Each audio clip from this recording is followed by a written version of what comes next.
Couple things before we do get started today. If you know someone who wants to play any GM games, send them my way. I'd love to talk to them about either getting on the waitlist for a campaign slot or joining a one-shot.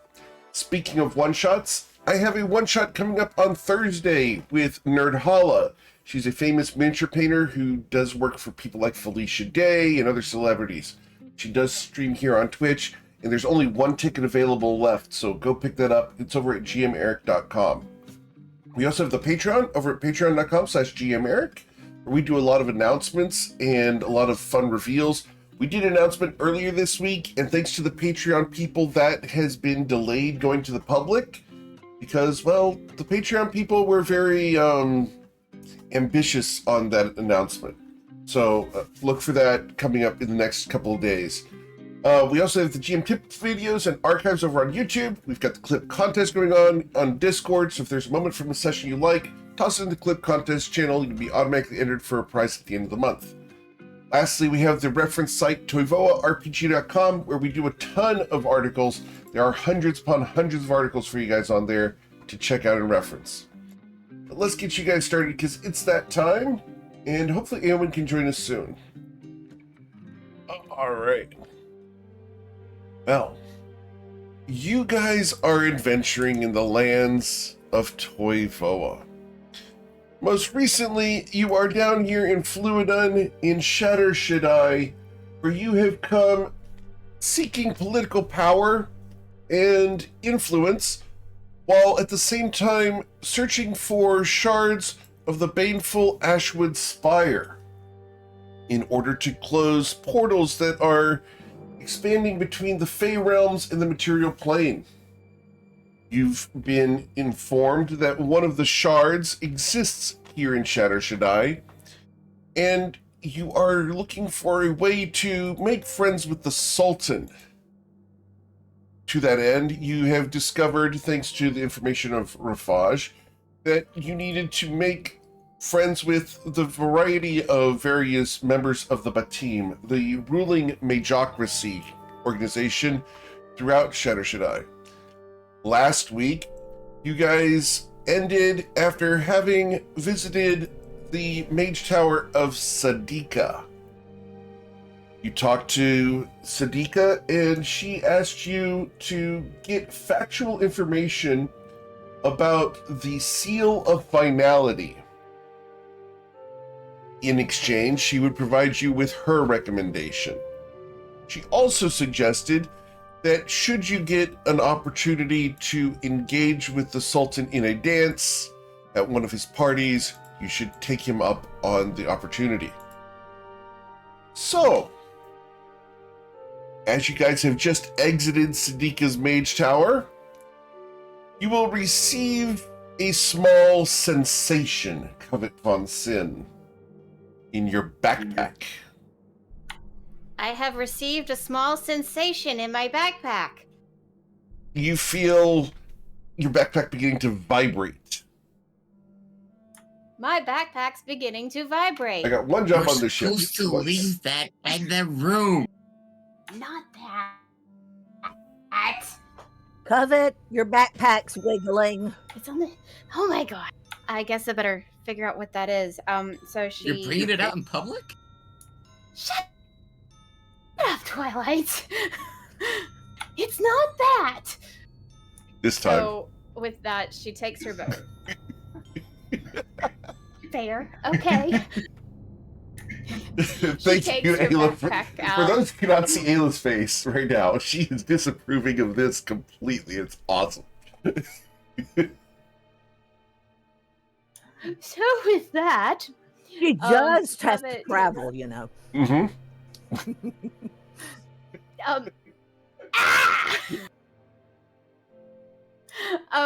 With that, Covet will take her backpack off and place it on the ground and kneel down and open the backpack and start digging through, trying to figure out what it is that is vibrating. That is not, she knows, is not in her backpack. That one thing that Twilight Where is it? is referencing. In the room. You left it in the room? A room. A room. Interesting. a berth, technically. A Understood. berth. So it's on the ship. Understood. Yeah. I guess we rely on the motion of the ocean. Gotcha. So, Yeah. Okay. so she's digging through. you find a book that is vibrating inside your backpack. I see a book that's vibrating inside my backpack. Is it the Zorak Zath? It is. Huh. She stands and she's like, okay, let's. Apparently, I've got a message. So she flips open the book to the page. There you go. I have sent you the message. That's cool. It vibrates like your cell phone does.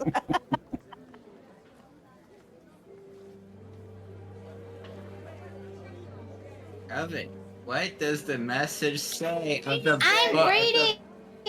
Hush. Okay. Well, it seems that our associates were successful, and we should probably go to see the feast. It's very cryptic, though. They had the wedding? Yeah, the wedding was fruitful. Already? Usually it takes a Not, couple of weeks. not that kind of fruitful, but beneficial, it sounds like. And I'm gonna kill Tim. I'm gonna He's kill already him. dead. Who? Yes. Yeah. We need to visit the tower, apparently. Is that... We're right I mean- outside the tower.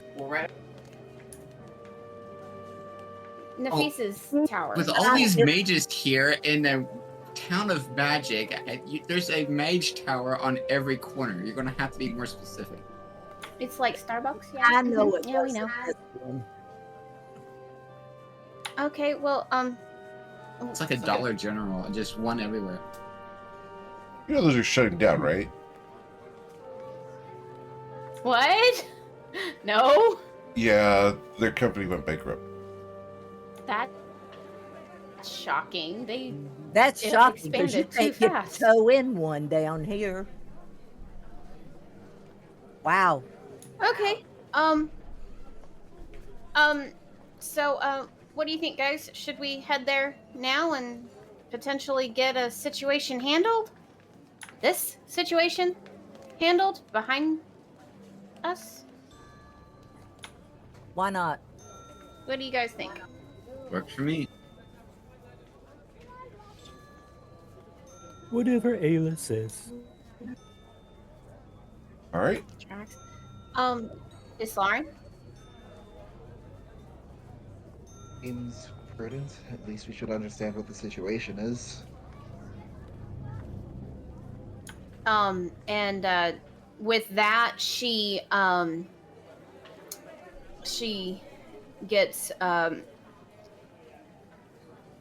she motions, like, she motions for, Islarin to come over and, and scoots closer to Twilight and is like, you might want to read this to yourself. Because if it is what I think it is, this is going to be interesting. I think some things are not quite what they What's seem. that? Read the... Oh, yeah, that's right. Haha, I'm the only one that's got it. Secrets don't make friends. Oh. It's not going to be a secret for long. GM, do you want me to share it? Or Go do you ahead. want- You can share it. Okay. Go and read it to the So I'm going party to send this. instead of being all secret squirrel. Oh, she looks around and wants to see how close the tail is to her. You look around. What tail? There should be a tail.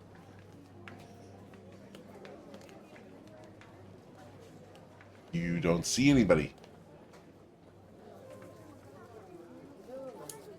Oh, great. Okay.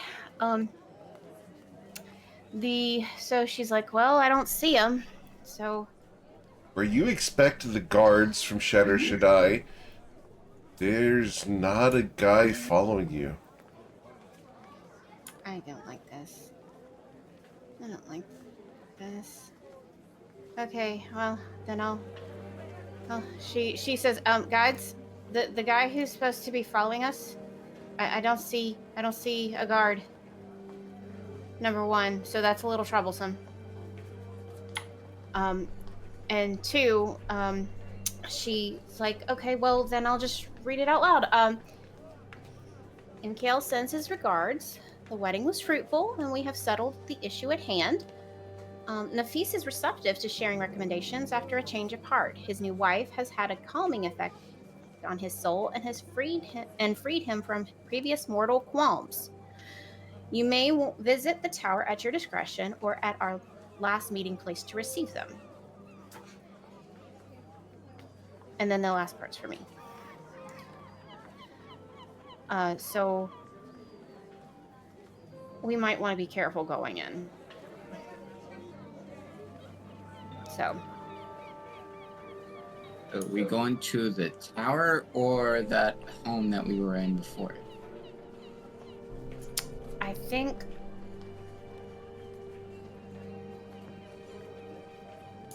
either one. I think if we're going to see him, we probably should go to the tower. Probably a good idea. Otherwise, it looks like we're going to see her. Somebody else. Yeah, that's fair. All right. I guess then we go to the tower. I mean, it makes sense.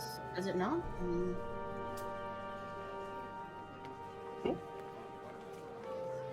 So, you guys head off in that direction? Yes. Okay. So, It doesn't take you long to head over to Nafis's tower. As you guys approach, you can smell roasted pig. There's bacon on the wind and sweets. It smells very delicious. As you approach, you realize there's a restaurant at the base of these towers. And a guard. As you walk up, he greets you. How can I help you?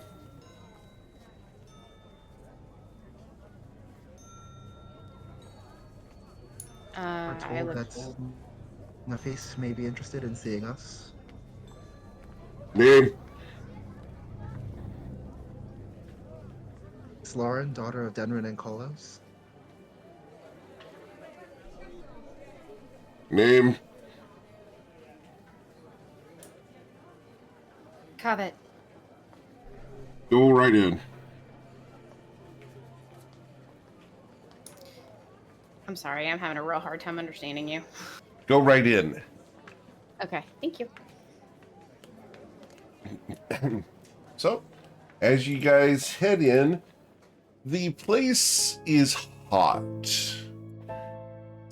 Nearly stifling so. As the dry heat of this place washes over you, it's impressive in how fiery the theming is of this place. You look around, and let's get perception checks.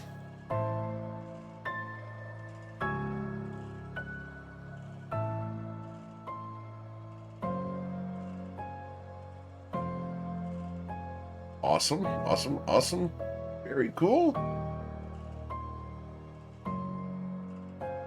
As you walk in and look around, you see that there are sections of the floor where the tiles have been shattered by great impacts.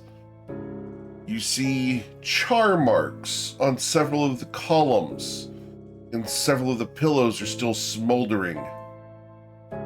There's been a fight in here recently. The smell of carbon fills the air. And you will hear a voice from the balcony as he walks around to the open end of the balcony. A figure will alight. Our friends, welcome. So nice to see you again. Oh, I'm Nafis. Yes. Nice to make your acquaintance. Yes.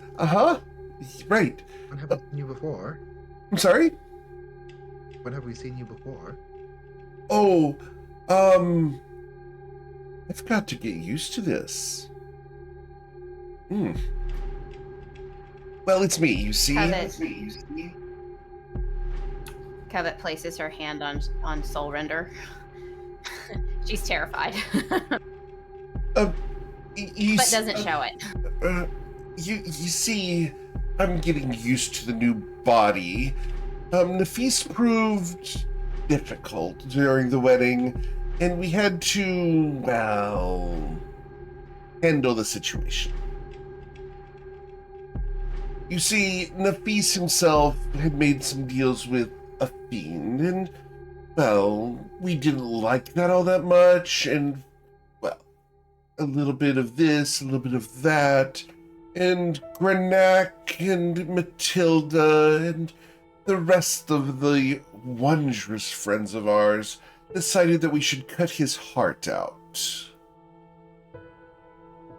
Oh my Change gosh. of heart. Indeed. And, well, it's a terrible thing to waste a body, don't you think? So So, you're Nia? Neve, yes. We're just Yeah. taking control of the situation for the moment. Covet just kind of backs up into the couch, not really paying attention to what's around her, and just kind of sits, collapses almost. Oh, do make yourselves comfortable. After all, he's got quite, or we, I should say. It's very difficult being married in one person now. I guess the joining of 2 to 1 is quite literal in this case. Covet begins to kind of, she leans forward and puts her hands in between, like puts her head in between her legs and just begins to hyperventilate. Oh dear, do you need a glass of water? I know it's hot in here. I haven't quite figured out how to undo the enchantments.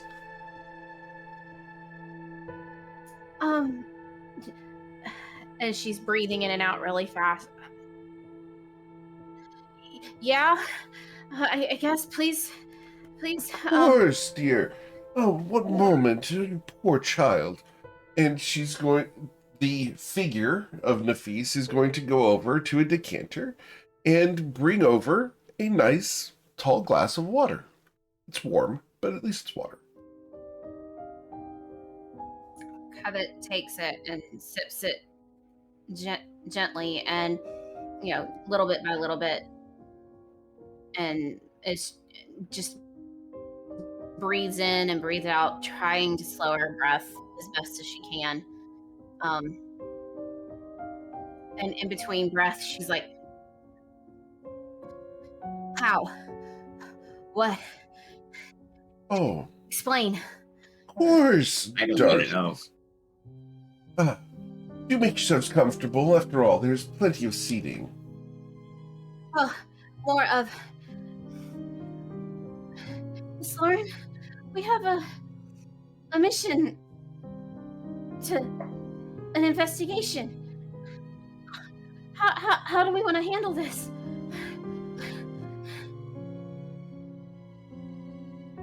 And she drinks another sip.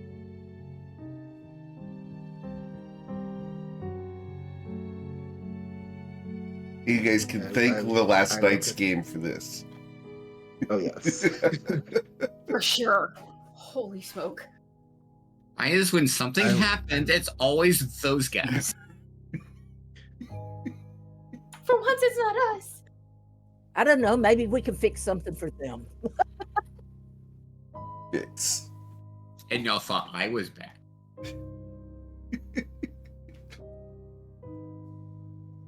I look at this person occupying Nafis's body, and I just cross my arms and say, "Please do explain." oh, of course, Miss Lauren.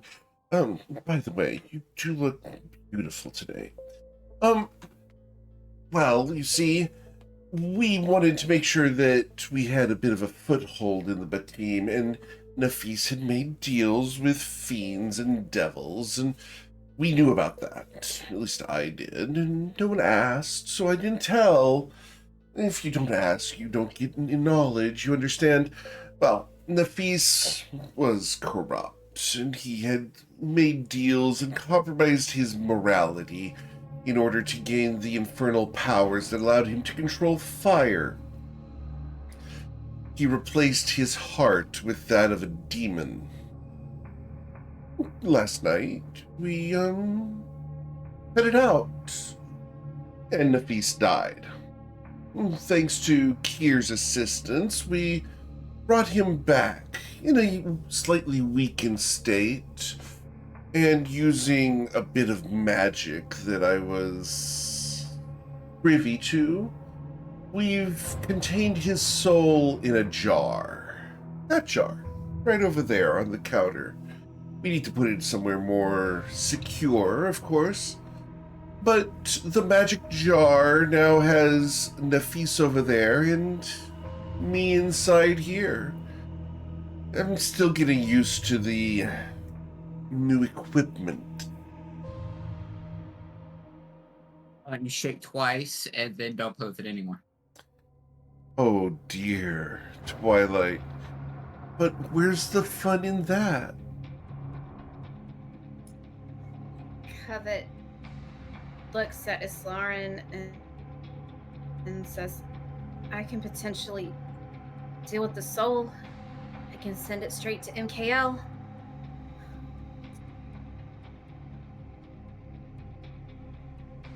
Not that I agree with a walking corpse. It's not a corpse. I'm quite alive. See, I have a heartbeat. Yet you walk in someone else's body. For now, we're just working through the logistics of the legalities of transferring all of my assets over to me. You know, being married and all. When you say my assets, are you talking about Nafis's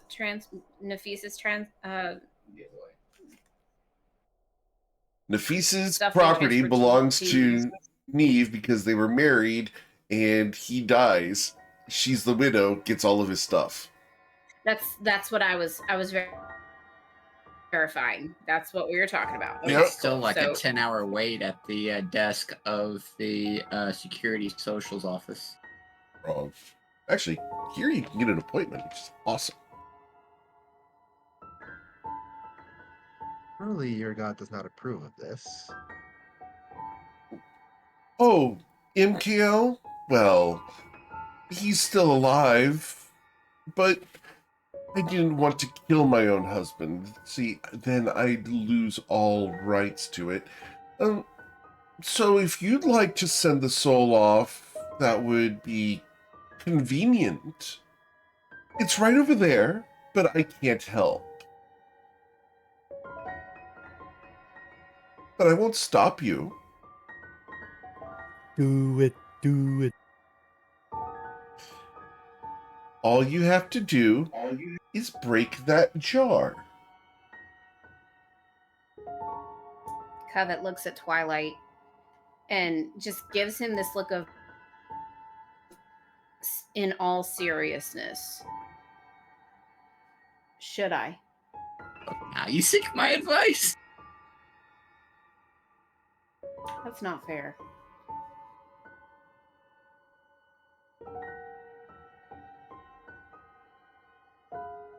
I mean, you're I the one have with the one dagger. question. Yeah, but do have one question. How is she going to claim all of his stuff if she's not she? Oh, I The will marriage. be anytime I want to be.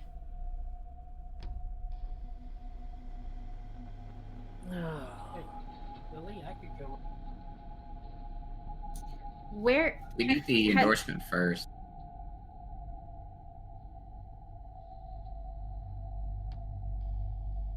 We can, of course, take care of that. We Say- have his signet Hey, ring Kevin. here, and the figure brandishes a signet ring, and we have the documents already written up. Lou was quite efficient in knowing what your needs were, so we have it all written up ahead of time. All 6 of the documents are ready to be signed, and we can take care of that now. may I see the documentation? Because she's going to, as a Fae, she's going to want to read over the legalities and stuff like that to make sure that there are not any loopholes or anything like that. Yeah, you can read over it, no problem. As you look over it, it is basically Nafis recommend these people to have an appointment with the Sultan. It's written in his hand. Looks all legit. All it's waiting for is his signature and his seal, not yours. It has each of your names on it as well. Whoever did this prepped it really well. Kevin, do you want me to go over there and look at the jar? No, please stay away from the jar. Please stay away from the jar at the moment. Thank you. You are so helpful. A new definition of a bull in a china shop. Yeah, she like she walks over and is he like standing next to a chair or a couch? Winkle or I'm Nafis? Winkle. next to a chair. So she goes over next to him and climbs on top of this chair, trying, because of all the cushions and stuff like that, she's doing her best to keep her balance. And she wobbly raises on her tiptoes and raises her arm as high as she can and pats him on the top of his head in between his antlers and says, "I appreciate the help. That was very sweet, but please don't touch the jar." Okay.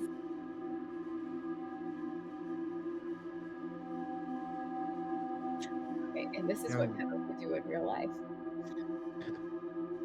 Put him on the head. Oh yeah. There's no way Totally. that Kevin could do that. It's Well, impossible. you know what's If she standing stood on on a the back chair? of the chair, Standing on the back of the chair, I guess. Standing on a chair. and if Okay. She realizes how short he is. he bent over to help, Yeah.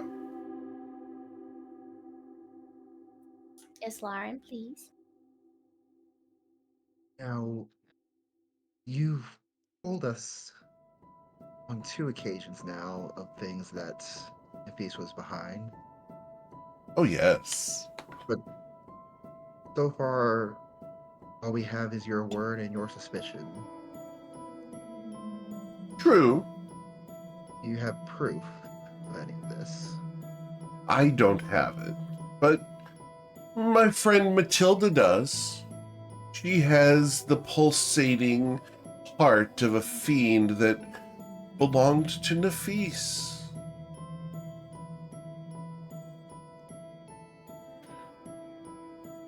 You see, she gave me a jade dagger to cut it out. She didn't want me, being affected by such a horribly evil artifact. I do hope she can resist the temptation to replace her own heart with that. He strikes me as the type of person who would not face that temptation. Well, just being in possession of it could cause that temptation. But she's such a good person. I'm sure it won't be a problem. Just make sure she doesn't, eat it or anything. We might want to head to see them next, just to make sure, Oh, they're going to be indisposed for a while. But you might be able to catch them tomorrow.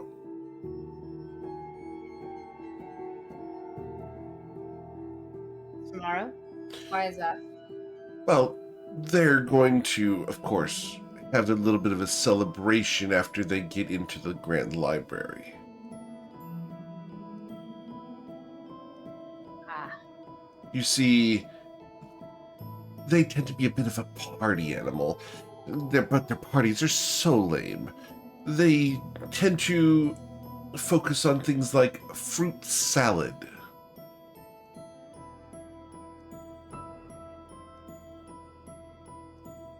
interesting. Indeed, Oh, it's do you not the know kind where of they- exotic party I would be involved in. Salad I is not I exotic. am sure of that. The figure looks at you, Slarin. No.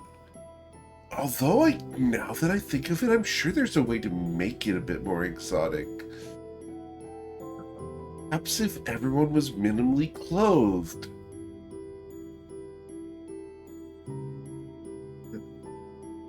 Is that exotic to you? Somewhat. Exotic is something I haven't yet experienced.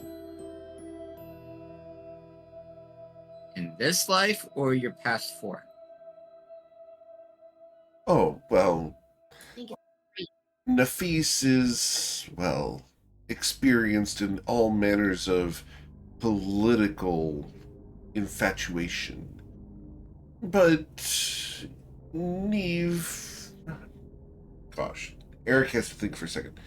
Neve would have easily been a sushi buffet before, like a naked sushi, and done that sort of thing. So, yeah, she's probably done fruit salad before.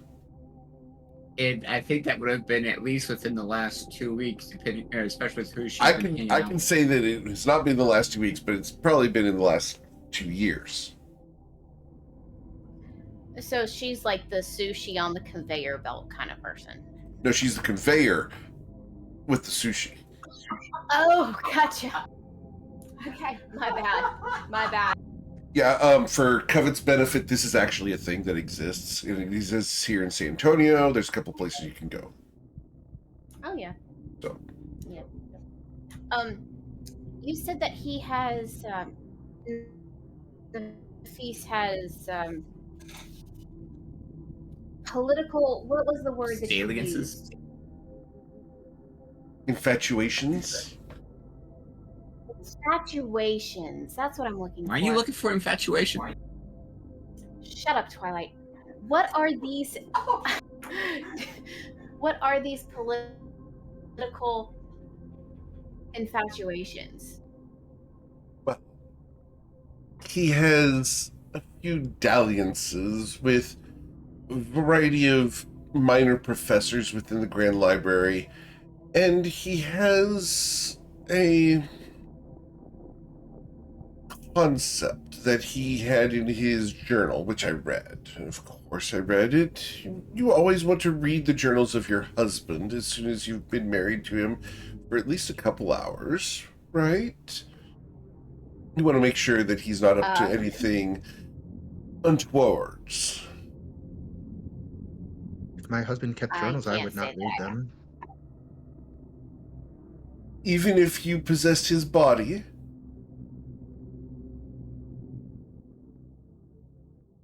Number one, I would never possess his body. Fair enough, for sure. That's evidence, people. well, his journals say that he has aspirations towards a certain woman in a far-off land called Reston.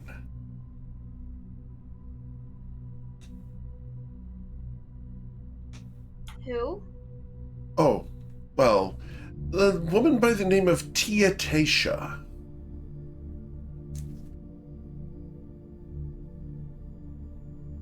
Let's see how close I got to spelling that. Thank you.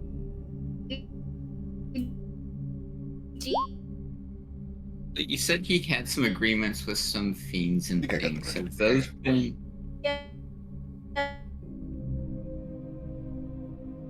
Okay. You broke up? Repeat that?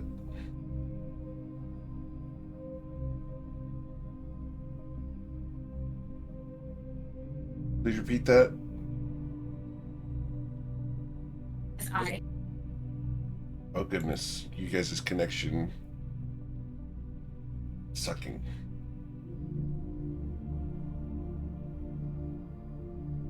Right, she got the spelling of it. No, it's I got it wrong.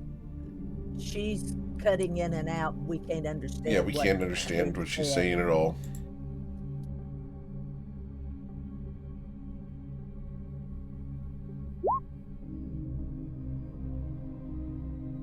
okay. Can you hear me now? Yes. Okay. Okay. Wow. I was so off with that spelling. Yep, Tisha Taya.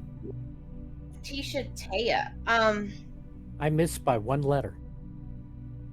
I don't see the Ishay in there. It's the I after T.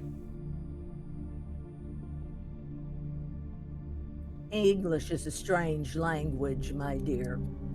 And Dryadic is even stranger. For sure. So who is this woman? Did he say who she was? He said in his journal that she was the daughter of an archfey. Someone who provided intoxicants to people.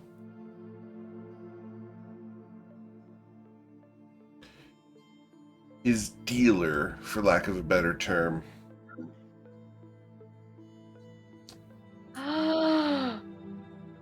Oh, I think I know who he's talking about.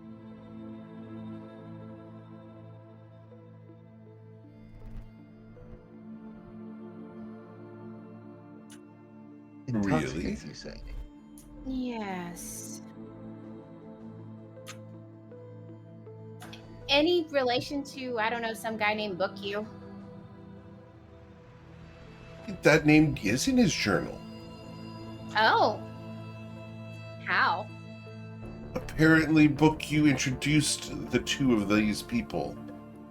Nafis and Tishatea were introduced by Book You at a party here in Shatter Shaddai.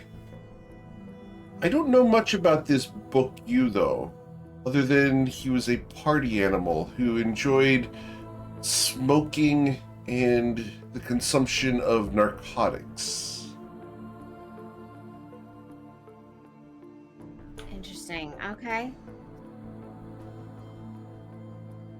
Were either of these people involved in the distribution of the intoxicant known as Frenzy? No.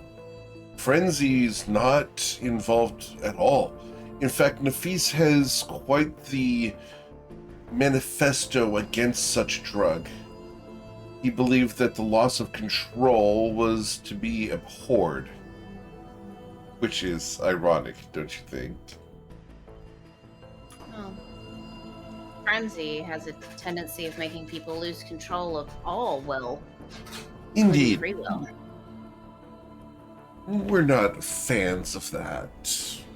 Both as a married couple and as individuals. Well, that's good. At least y'all agree on something. Oh, now with the current situation, we agree on everything. Oh, I'm sure of that. That's the ultimate yes, dear.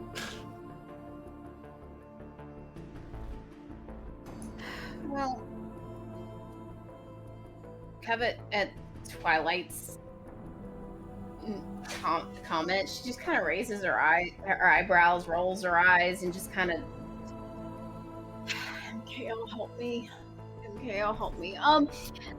So what else? You said he was involved with fiends and other things. Is there?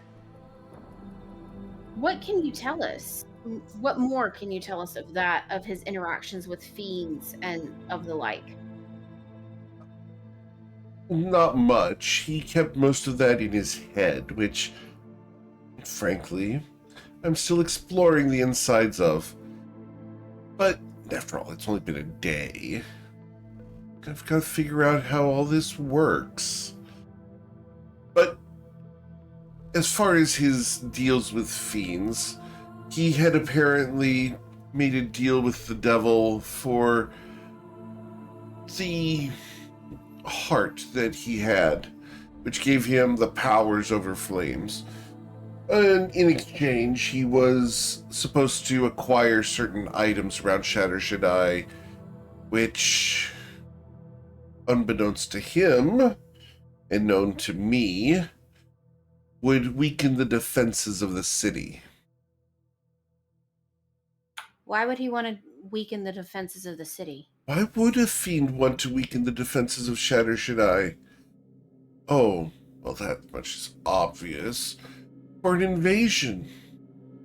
Without the various ancient saints and guardians, there would be nothing to stop such a force from invading here. Many of these items was he able to take, and were they all seals, or were there other items? There were a couple of other items that have been redistributed across Toivoa in order to prevent them from being accessed. And for the sake of, I don't know, protection, what were these items? Because if they are what I think they are,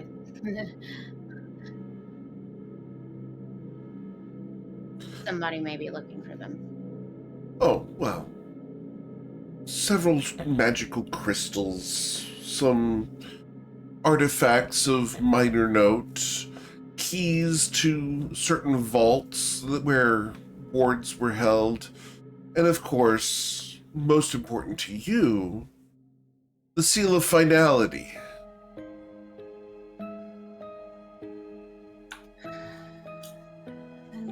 And is the seal still in the Temple of MKL right now? As far as I know, yes. I would assume that any assault on the temple would make big news within the city.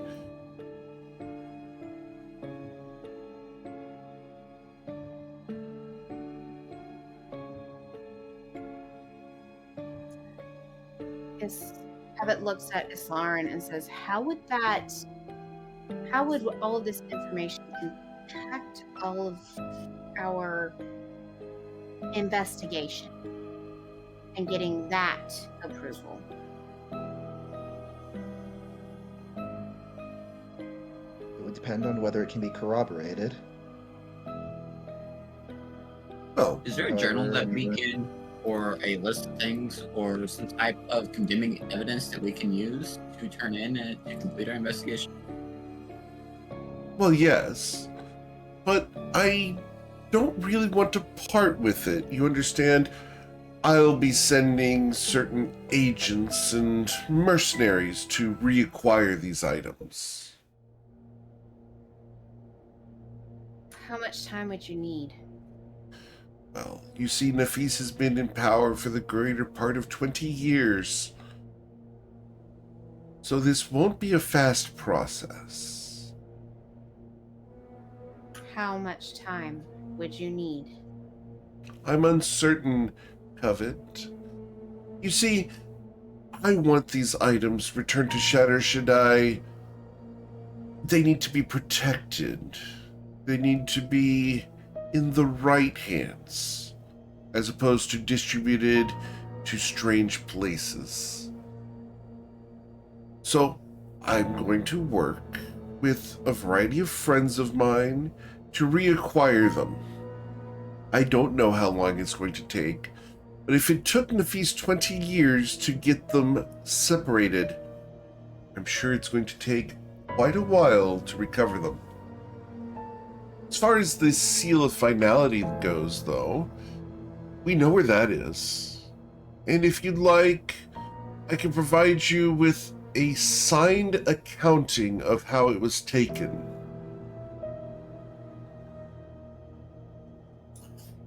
Covet looks at. Absolutely like that. Covet was looking at Islarin for would this actually work legal wise? Because she's not, she's familiar, but not familiar with how the nobility works here.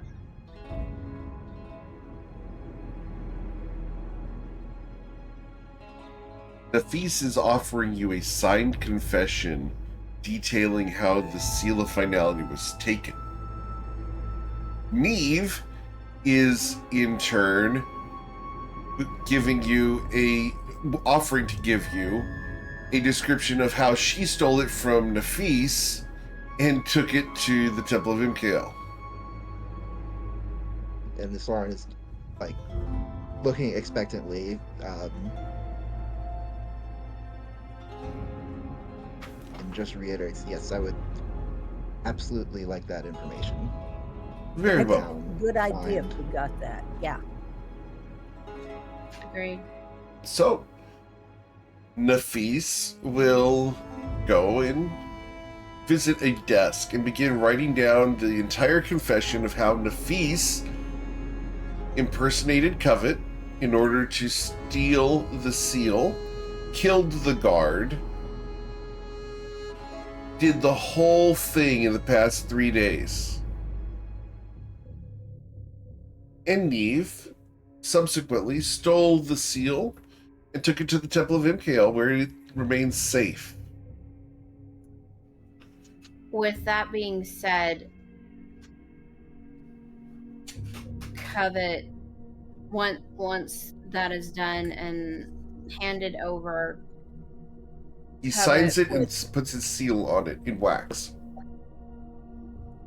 Covet would just give a shuddering sigh, as in release, but at the same time, as this Lauren holds the paper, the document, she looks at the would-be Nafis and says, "What does that mean for you? How much time do you have? How much time would you need?" Oh dear. Nafis is going to have an accident at some point, I'm sure. And, well, then I'll just have to either inherit the position on the team or obfuscate his presence. After all, I can make an excellent officer's wife. Covet raises an eyebrow. You understand, Nafis could suddenly go on holiday and disappear from Shadow Shaddai as his duties take him places necessary to ensure the defense of the city. The team regularly go on these types of excursions, trying to find magical powers and secrets throughout Toivoa. It's not a big deal for us to simply have Nafis go away. While you understand, cover for him as the doting, loyal wife. Covet eyes the jar and then eyes the would-be Nafis, and then looks at Islarin and says MKL would not be okay with his soul being separated and stagnant. I would need to get rid of the soul, but she in turn would need to get rid of that body. She cannot inhabit the body for long.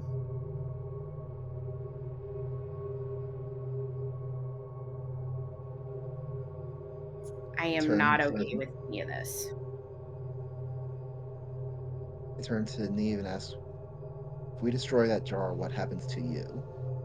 Oh, if you destroy the jar, I'll have only 100 days left.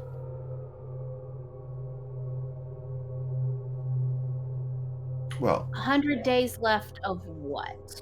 Specifically. 100 days left of being able to possess this body, and I don't feel like keeping it for too long. After all, I do enjoy being myself. I'll surrender it. We simply have to make the appropriate accommodations in order to ensure that the political fallout doesn't fall on anyone aware of the situation.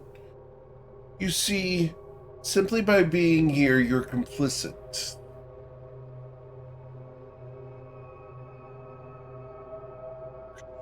I think you owe it to me to fix it where none of us know how he is gone. Considering, I don't know, you got me in front of the judge of the dead. You framed me. I do apologize about that. Please forgive me. Only if you fix it where I am and my friends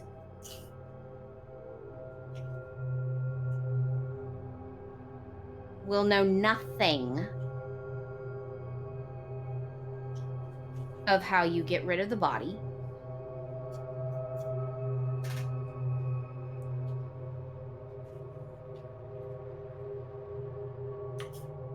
And she's thinking carefully.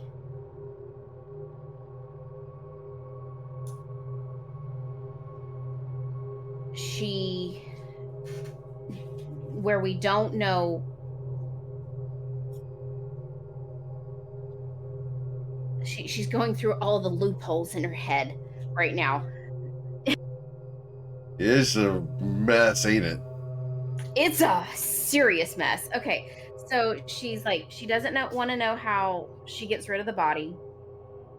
She wants to make sure that she and her friends are safe from any and all fallout if discovered. So here's the question. This is going to be the question that's going to bake your noodle. How are you going to know for a fact that he died if you don't know how he died? Or when? We don't, and that's okay. So you're okay not knowing if he's actually dead or not? Because if we know that he's dead, if I particularly destroy the jar, I know for a fact. Okay, so I'm going to roll an Arcana check. Sure. Is it Arcana or religion? This would be a religion check. Yeah. To see if what she said was true about the 100 days. Sure.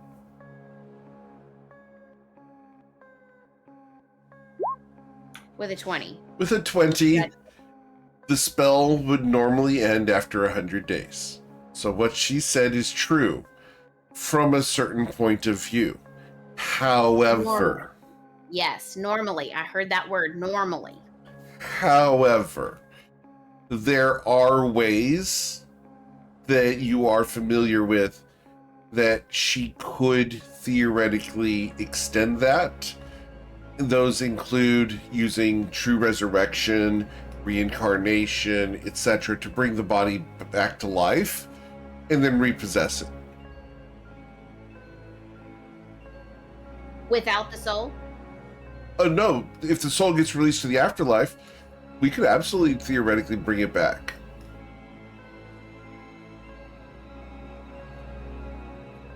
What if I send it directly to MKL though? It could come back. I mean, there's always a chance. Even when I stab it with a dagger? No. Okay, so Final resting place. If you stab it with the dagger. You go shatter the jar using the soul render, it's gone. And there's no getting Nafis back at that point.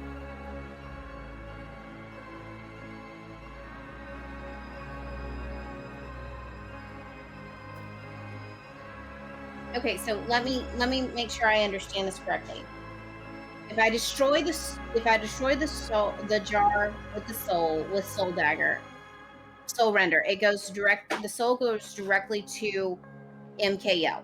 Do not pass go, do not return, do not collect $200. Gone. But she still could resurrect the body? No, at that point, the body is just a husk and the soul's gone.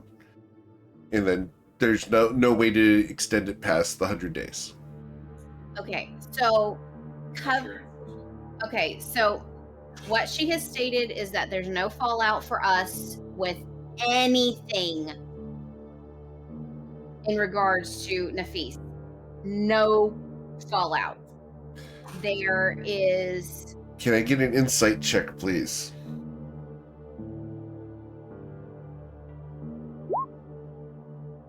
Thank you, Twilight. I appreciate that so much. Absolutely. 15. All right. So, Covet, with your insight check, if you're the one who sends his soul to the god of death, you're the one that killed him.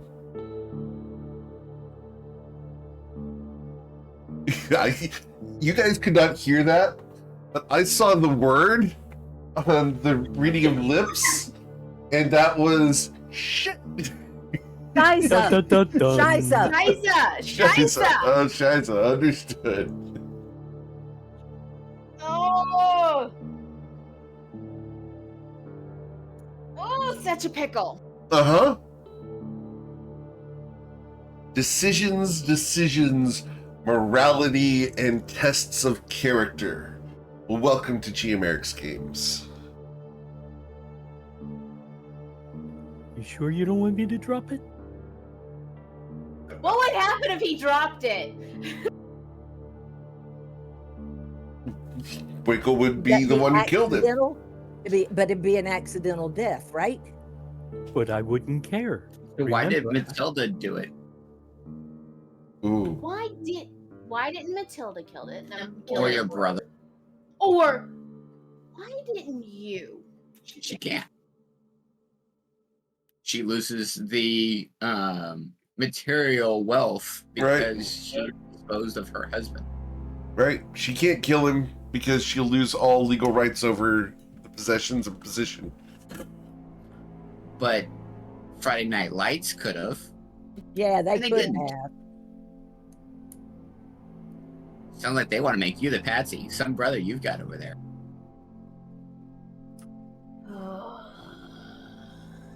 I'm starting to dislike your family, Covet. With that, First, they want you to go into the temple and do things for them.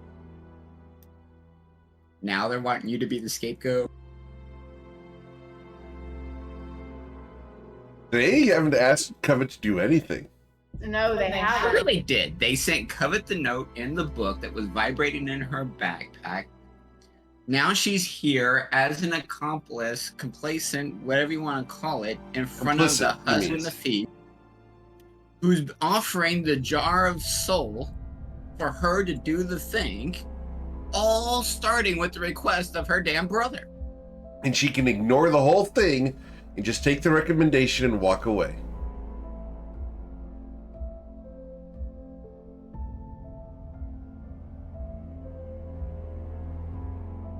As can the rest of you. This isn't just a Covet decision. Eowyn? I What? vote for taking the recommendations and walking away. Okay.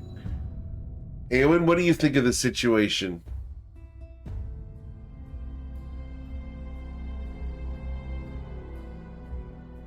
You there, Eowyn?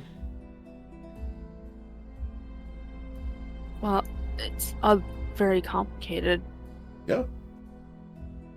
and I definitely don't want Covette to be to blame for anything.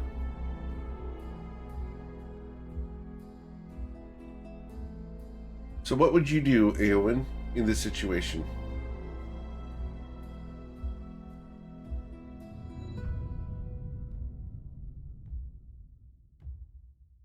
If we do end up having to break the chart at some point, I wanted to break it. I don't think anything should happen if the blame fell on me instead. No. Oh. Is this all in your head?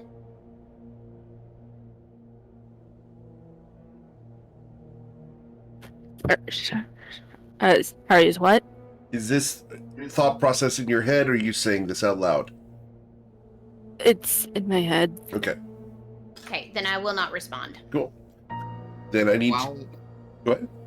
Twilight? Twilight will look at Covet and say, for the purposes of benefits of the doubt, do I think you should dispose of the soul now? No, absolutely not. After all is said and done, and we've gone into the library, we've met with the Sultan, we've gotten all the things, we've cleared your name, and we're getting ready to go on the boat. If this is the last step before we get on the boat as the final farewell to Shadows to Die, I'm good with that. Cool. We're going to then check in with Islarin. Islarin, how do you feel about the situation? How does your character feel?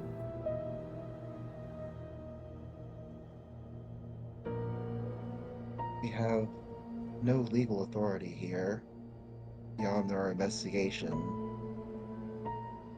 But if everything Neve is saying is true, and he certainly, if he consorted with thieves and took their power and attempted to sabotage the city, then he certainly deserves death. I do not feel that leaving his soul separated from his body is at all good or ethical.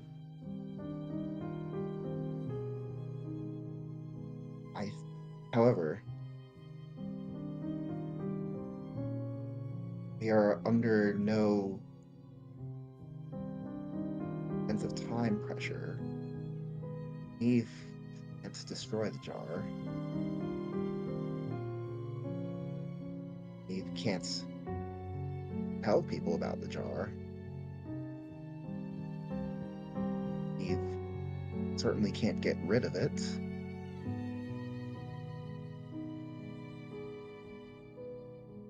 My instinct is to... Oh, and Islarin is not... Islarin is not necessarily going to say her final conclusion out loud. I'm still thinking about what I want, where that's going to land,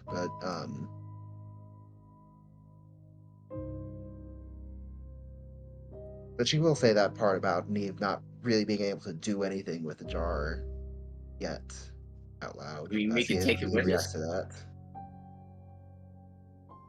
No, don't take it with us. Too much danger of dropping it or breaking it. Or being detected with it. Yeah, that I'll could be be glad to worse. carry it. No. If it's in a backpack and I get knocked down, do I get credit for breaking it, or does the person that knocked me down get credit for breaking it? You carry it with the intention or knowledge of the possibility that it could be broken in such a manner, then you would certainly have the mens rea required for Of course. at least some level of homicide. Of course. Lauren, I'm proud of you. I'll make you Faye yet. Covet looks at him with that comment and is like, you know better. You know that magic is not just, putting something into being. It is intention. Of course, just removing it from the situation and transporting it from one location to another. But you know about it, and you deliberately cause an issue. Did not deliberate. With the Absolutely. knowledge, Victim with of the circumstance. I think but with the knowledge that it's a definite possibility that it could happen. Nothing your is certain. intent. I believe in our court system they would call that manslaughter.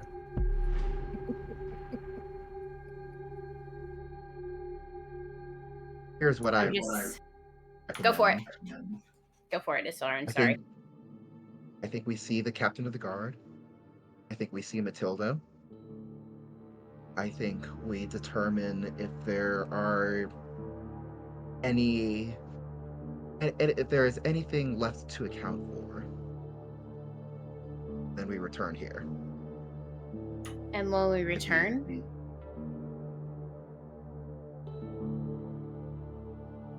or rather, then Why we make would the we come back? determination if we need to return here and deal with the jar.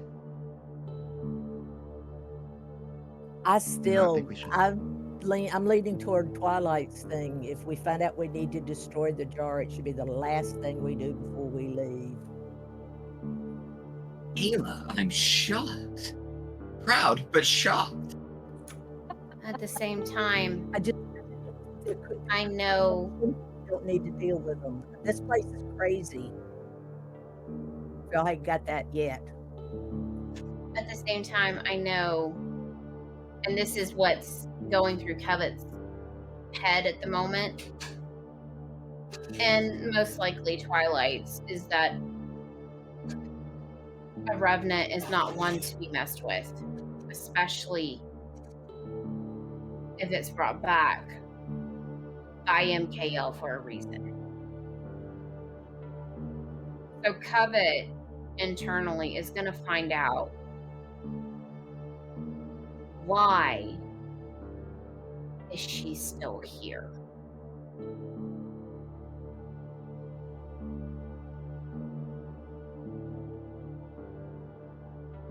What is MKL's purpose for her?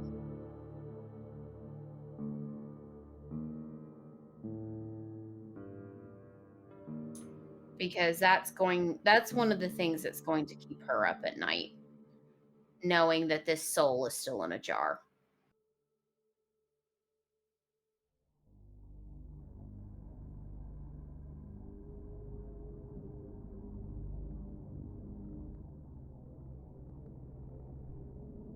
So with that, Covet is going to sit back, and she's not going to kill. She's not going to break that jar. But she will look at Neve and say, And Nafis? at Nafis, the would-be Nafis, and say, you have until we are to leave here.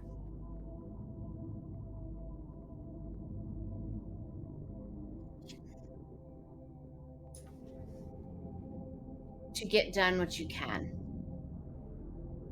Because we both know MKL is not okay with this soul in a jar. Oh, dear. We've got him in our pocket. We can deliver him away whenever we want.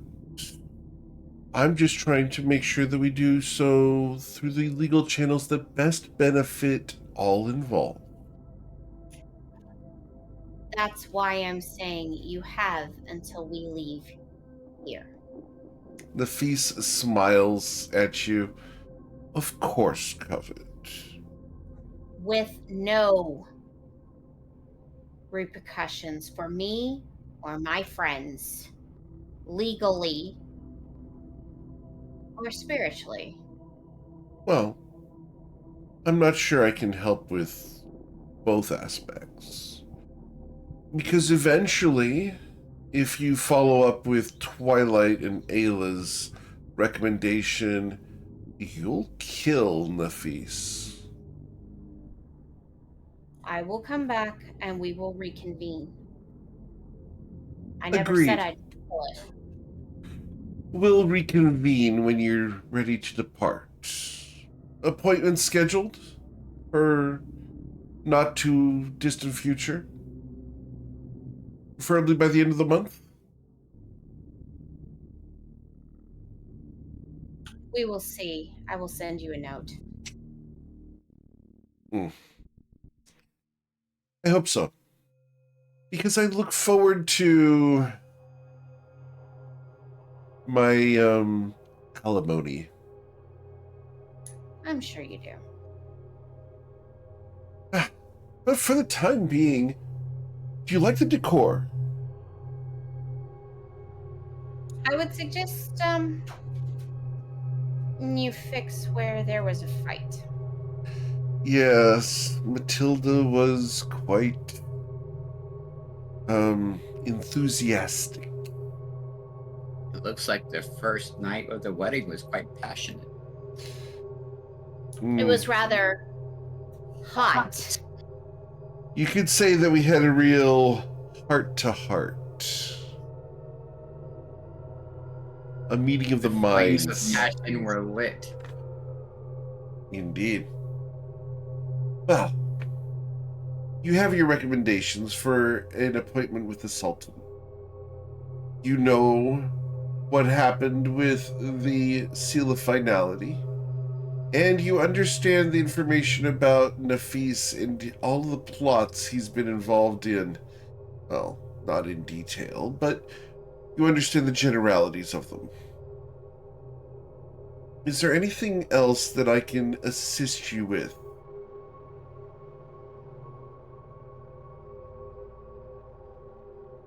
Kevin is sitting there seething, so she's going to leave that to the group. Is there anything in the vault that might be of assistance to us? The vault.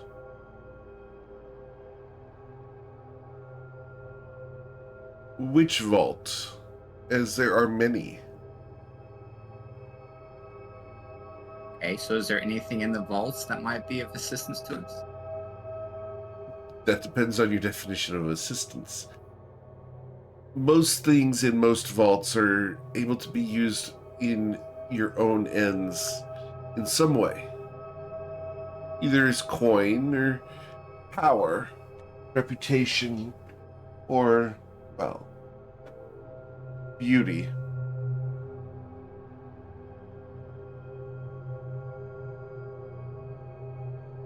Anything can be useful, Twilight. Don't restrict your ambitions to vaults. Okay, so is there anything that was in the possession or otherwise associated with your husband that may assist us in our interactions with the other members of the team? You're talking about here in the mansion. No, I'm not.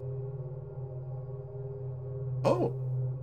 You're looking for possessions that belong to Nafis? That may not be here? Possessions, information, items, tokens, anything that could assist in our continued interaction with members of the team that get us in front of the Sultan. Well, you have the letters of recommendation. Yeah. As far as other things you might need, I'm not sure. You see, I try to avoid engagements with the team prior to now. It's problematic when you're seen as a slut and a necromancer and a worshiper of the god of death when you're surrounded by a whole bunch of people who don't want to die. That is fair. However, even someone with those qualities have eyes and ears. Yes. And, well, Matilda took everything that Nafis had on his person. This is my new backup outfit. Does it look stylish to you? I like it. It's pretty. Smoking. Thank you, I'm more- Twilight. I love having compliments from handsome men.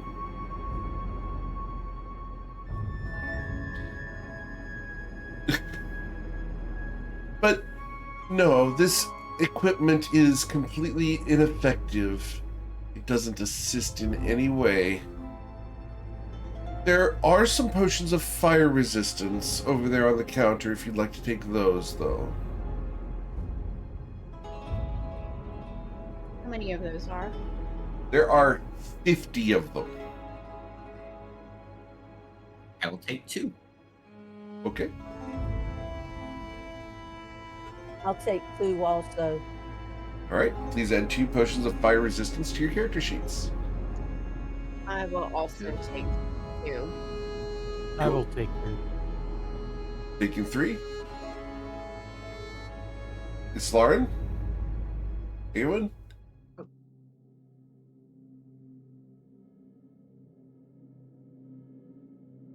I'll take 2. Okay. Winkle, you hear a whisper in your ear. You want to do it. Yes. Will you go through with it, Winkle? No. That's not Winkle. The whisper was, "You won't do it." Oh, you won't do it. Okay. You won't do it. Oh, really? That's the whisper is you won't do it. Wow. All right. I've been threatened. I would suggest he roll a 1d2 and figure out whether he's actually going to take it or not. No, I'm going to literally just leave this up to Winkle. Winkle, you are being haunted by Twilight. I'm looking at Twilight, and I take a step towards the jar. No! Covet's Winkle? like, no. As And I smile and then turn back around. Winkle, can I get an acrobatics check? I only want you to roll above a 5 here. Okay. Your tail does not knock the jar over. Oh, thank God. Praise him, KL. Oh, thank God. Thank God. Praise him, KL. I have such good tail. It's okay. Ayla gets up. She goes over. She grabs Boinkle by the antler and says, "Don't you do that again." Ooh, Is that antlers or handles? Porque They're no los antlers. dos? But, could be. well, I can ask you the same thing about your ears, too. Oh, my God. That's great. Ooh, ooh. It sounds like he likes it, Ayla. Well, to answer your question, I don't really trust whatever we're taking. Oh, the potions of fire resistance? No? Okay. It's not like you I need mean, it, fire wielder. Yeah, I don't even need it.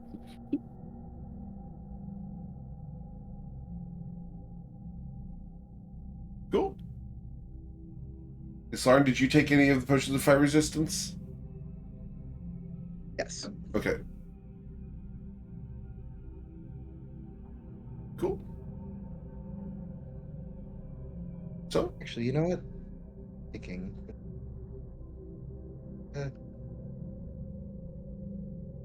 Actually, I think I'm gonna put them back. okay. I'm not gonna take them from Neve Okay. specifically. You guys will also see that there is a large collection of alchemist's fire. Does anyone want Okay. alchemist fire? 2 of those. 2 of those? Covet will take that specifically, but she will,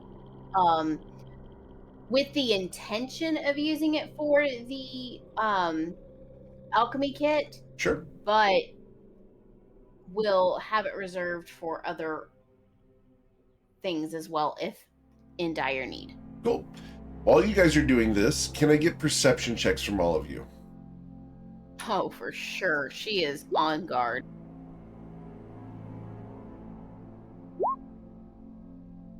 And I do have, oh, wow, 13. Holy smokes. All right, so the only person who notices this is Aowen. And I'm not going to send the message only to Aowen. We're just going to go ahead and say this out loud. Aowen, as you're looking around, you're going to see that at the top of every column and at the base of every piece of furniture, there's a small orange bead.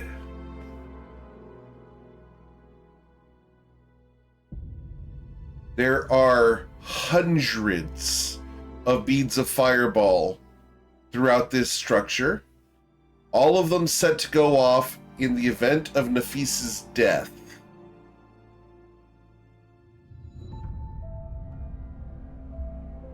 You're the only one who noticed this, though, Aowen. Not even last night's group noticed that if they had killed him, the entire building would have exploded.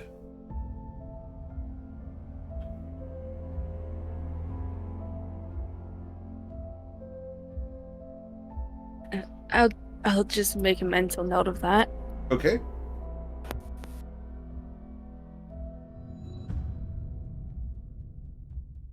So you're not gonna say anything? Nope. Just mental note.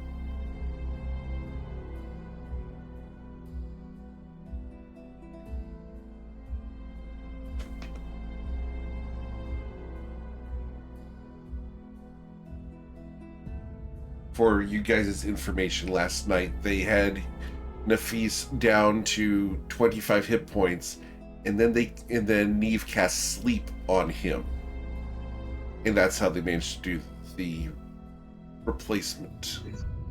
So technically, out of character, this is how they were able to separate the soul from the body, that Right. sort of thing. They used Okay. sleep and then magic jar. Oh, expletive. Oh, It yeah. starts with an F. Yeah, that's Because how. this is PG-13. Right, Neve did that. PG-13 gets that expletive once per movie. Okay, fuck. Guys, Of all the locations, you use it there? That's later. But wow. And Kevin doesn't know about the fireball beads or anything like that. No. That being said, and she wouldn't know anything about that per se, would she? Arcana wise? About how No. this was done? Yeah, you already Yeah. rolled that. So yes, you understand the process. Okay, just verifying. So with that knowledge, not knowing about the beads or anything like that, she's just gonna make a mental note. She knows that revenants are very, very powerful in themselves. But what spell level would that be? 6th Just- level. Okay, just to verify. Okay. She is, and as she takes stock of her own spells, Can you cast 6th level spells? I can. The Circle of Death is a 6th level spell, and one of her beads of fire is a 6th level spell.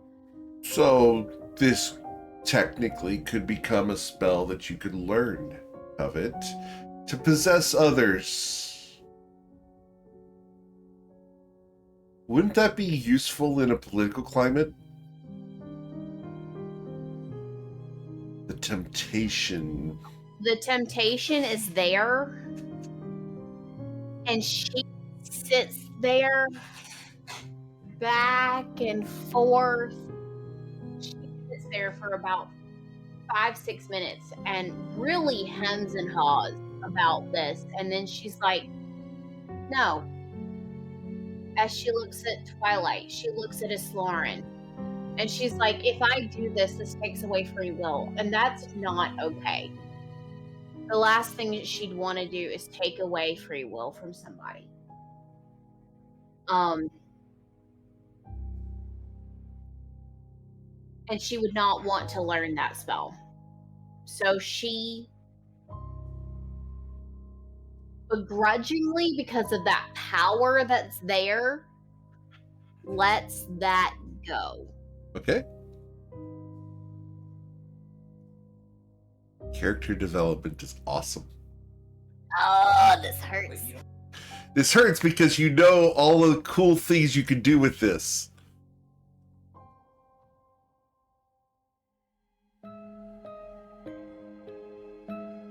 So say that again, GM. I'm sorry. This hurts because you know of all the cool things you could do with this in this type of campaign. She does. She does. But because she's looking specifically at Sloran and remembers Kiki, and as much as she really wants this power, and she looks at Twilight, and that's the final tweak to this, is she sees her husband, her, in general, when it comes to it, her moral compass. Twilight being a moral compass is a very scary thought. But it's one of those things of losing myself. Yeah. And she lets it go because she doesn't want to lose herself.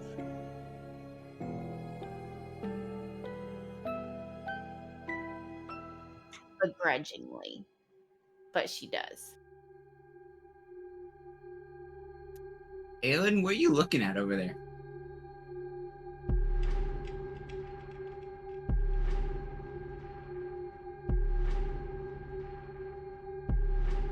Aowen? Well, it's interested in what you're looking at.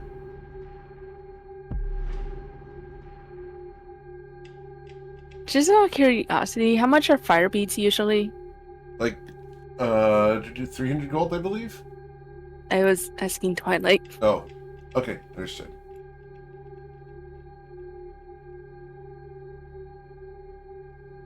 Twilight? I don't know that Twilight has had that in his possession yet. Okay. Roll a history check then. History. There we go. I'm sorry. 14. What's With the the question? 14, you've seen beads of fireball at Judith's shop. They're 300 gold each. Last time that we were at Judith's in Nausha, I think she was selling an individual bead for about 300 gold a piece, but I'm not sure if that's a markup or not. She's usually pretty good about pricing things for various adventurers, but she doesn't like buying things at full price, though. It's kind of disconcerting. Why? What's up?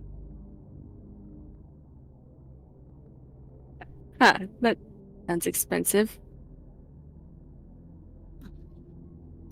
I mean, it's all prices are relative to the individual financial capabilities. For somebody who only makes 3 gold a year, yeah, that's extremely expensive. For somebody who makes 25,000 gold a year, it's a rounding error. Why? What's up? What? The-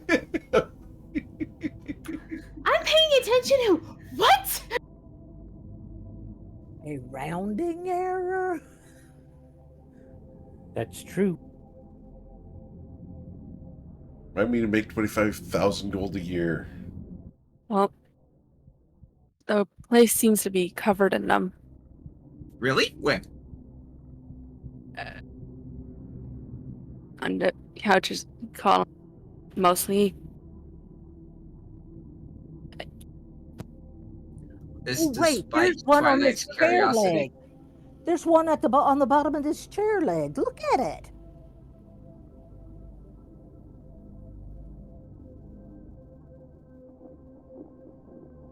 Not going to touch them, are you? Evans, no. Twilight was almost mid-grab. Say what? Twilight, don't touch any of them. They could blow up on you. And create a chain reaction, blowing up the entire building and all of us in it. What? Says Covet from a corner. Covet, you've been spending too much time with Boinkle. What? She better not have. But then again, I didn't think Winkle had a free moment. Ayla I does try keep him real kind of hard. busy. He's real good at scrubbing pots and pans. Is I that what don't we're know calling you it? do in your free time.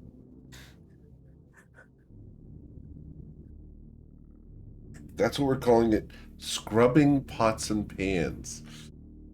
Yes, that's what we're calling it while I work on my cookbook. Ew.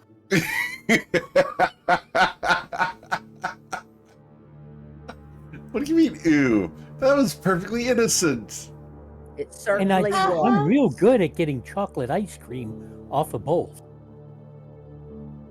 Mm-hmm. Got her. Got them both. Got them both that time. Count's just standing there going, what? What? Chocolate ice cream?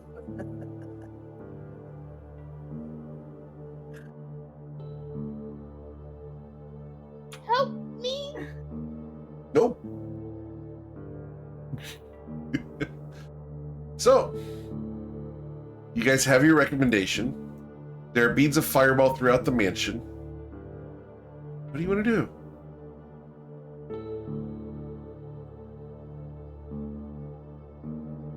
Do we have any other business here? Anyone? Other than the magic jar and disposing of Nafisa's soul, I don't think you do. No, but I think we need to go back and see. No, hush.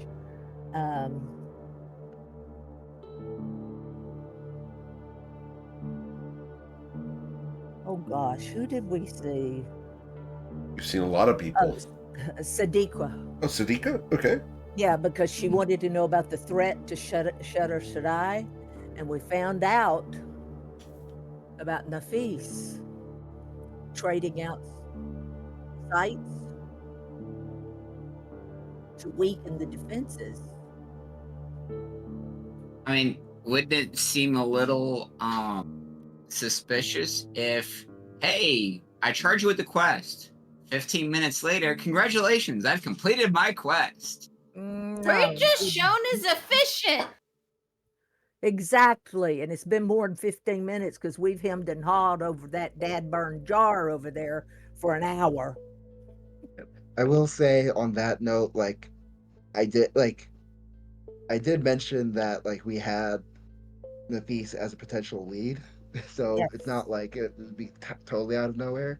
Right. But also that, at least personally, I still think that we should talk to the captain of the guard tomorrow just to make sure that his account matches up with Neve's account, because Yeah, so far we still only heard from Neve. that's true. So if we get that, then I'm good to. Yeah.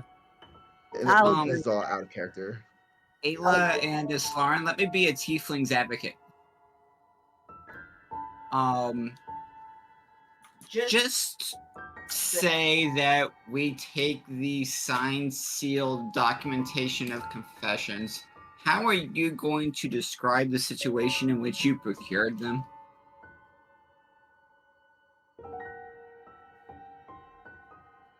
Lauren does not respond to that question.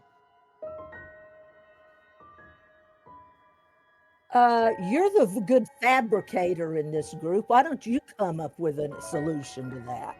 I do not fabricate anything, and I resemble that. Kind of like Covet's never the captain either. She's what?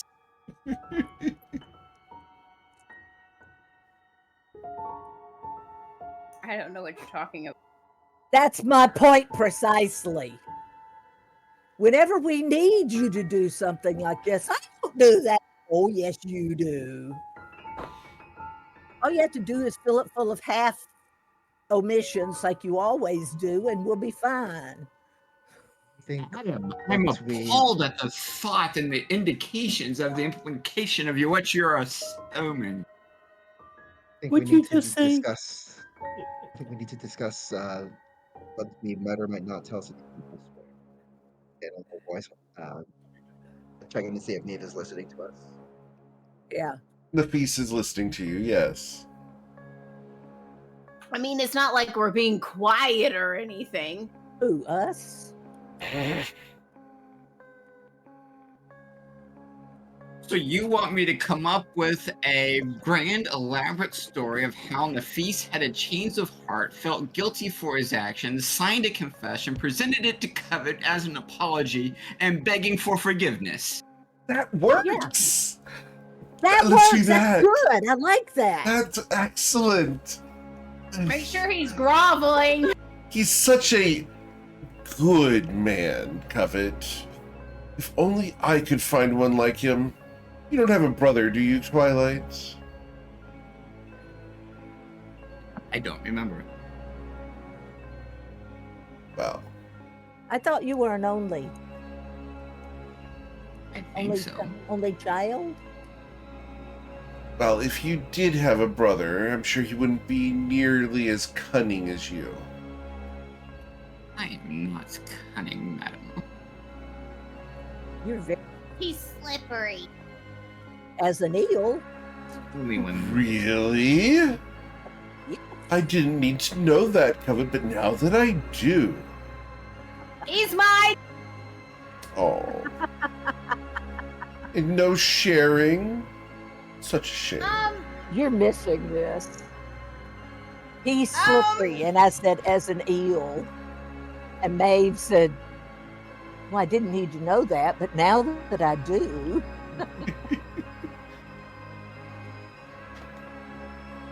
So no sharing, Covet? Not in that form. Oh, such a shame. A man like that is always good with his tongue. Fair enough, but not in that form. Understood.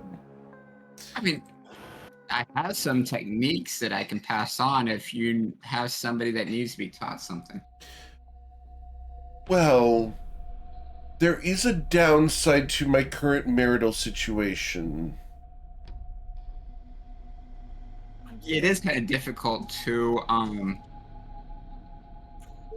I'm not going. I'm certain Lucy would be very disappointed. Ooh, that might be an awesome way to make this work. I wonder if we can get a polyamorous wedding. Might I interest you in this technique? It's called mastery of tongues. Of course, Twilight, please teach me. Oh my God. And I will slap him on the shoulder and cast my technique of master of tongue.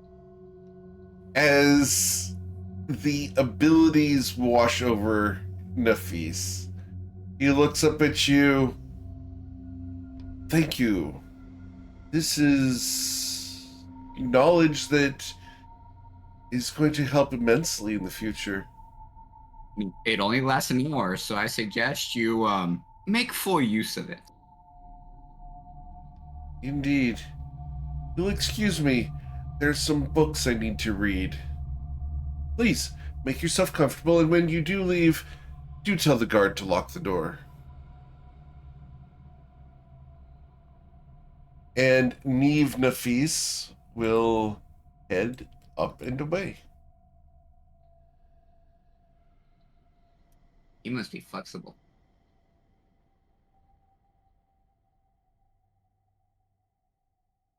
So Neve now understands some things that Lucy will appreciate in the future. You're welcome, Lucy.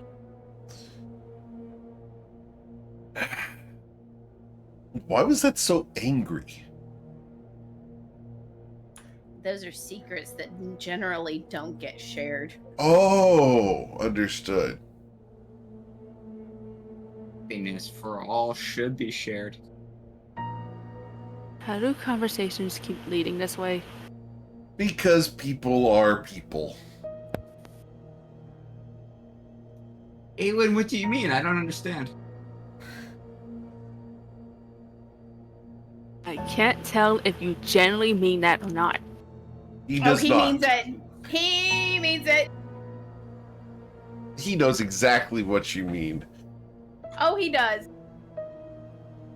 I want you to notice I am not guilty this time. I love that we had to add on the words "this time."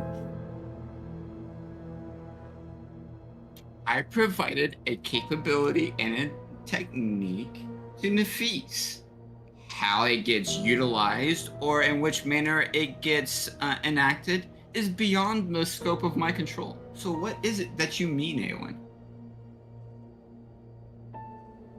This is a teen. Please Do not back away. encourage him. Back away. Recommendation, Safety. let it go. Don't answer him. Just leave it alone. Aowen, let it go. Let it go. Covet. We need to leave. I agree. Sorry, where do we need to go? Do we have all our paperwork? I think all I'm going to say is that I'm glad I got married the way I did. You got married the way you did? Yeah, remember he married the dying girl? I know. That was out of Compassion. necessity? He was being nice. Yes. It was my fault she died in the first place. I had to do something. That's why I said compassion. Was it your fault? Really? Yes, it was my fault. I delivered the letters without asking for or pushing for further intel from Mr. Worm. So if you had not opened the envelope, we're going to go down this path if you open that. So if you had not opened the envelope and you had just given it to her, It would still be my fault in the end. would it have been? Because you would have been an unknowing person.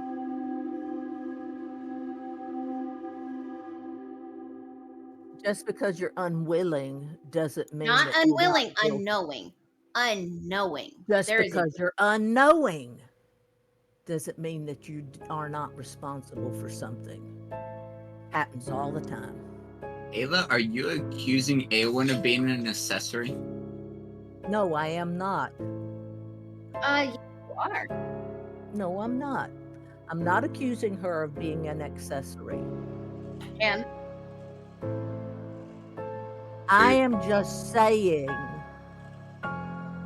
that I agree with her assessment of the situation. And out of kindness, she did something for the lady. Yep. Awen is a dude. Well, he did something for the lady. I'm sorry.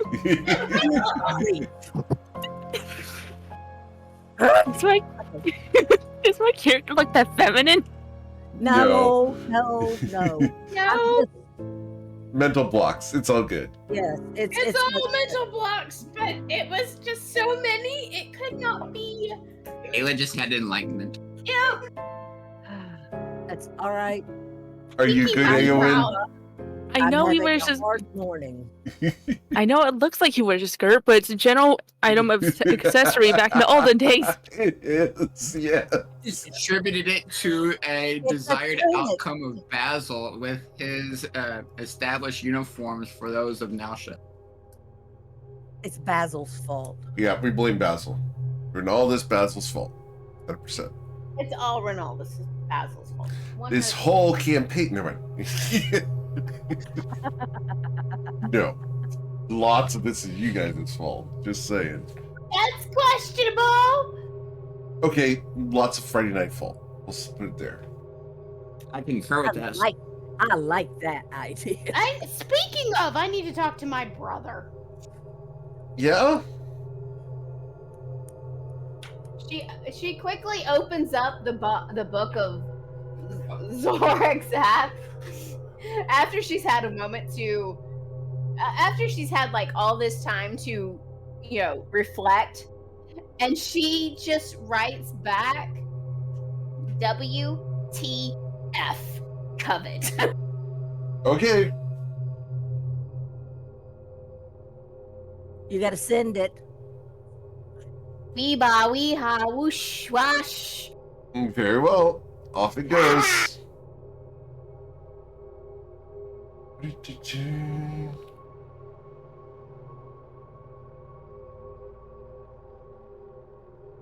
And just make sure that with the WTF, there is a whole bunch of dots in between the W, T, and F. Okay. I will put a whole bunch of dots in that message. All right, are we done here? I believe so. Please, let's get out of here before Bwinkle decides to go check out the jar again. Can we make sure that we have like all of the accoutrement, and I'm talking about the documents necessary? Yes. I'm gonna leave those in Miss Lauren's capable hands. All right. Eric, I'm getting ready to send you a message. Yes, sir.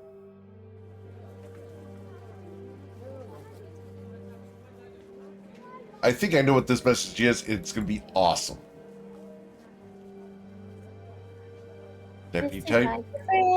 This is why you're friends. This is why we're friends, because I know exactly the kind of character he plays. And I know what message is about to arrive.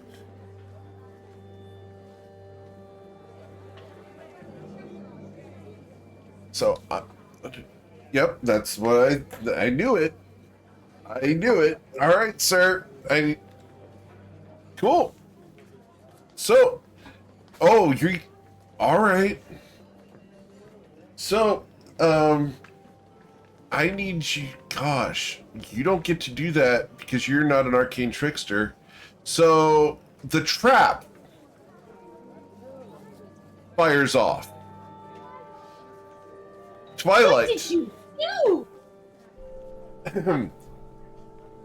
We are going to have a wonderful moment now where, for the first time in probably a year, we are going to do something that I like to call a reset.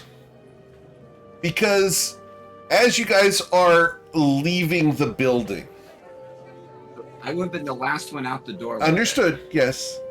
As you are leaving the building, the camera, and we're going to hand the camera over to the building real quick. The camera pans to Twilight's call, about to leave the building.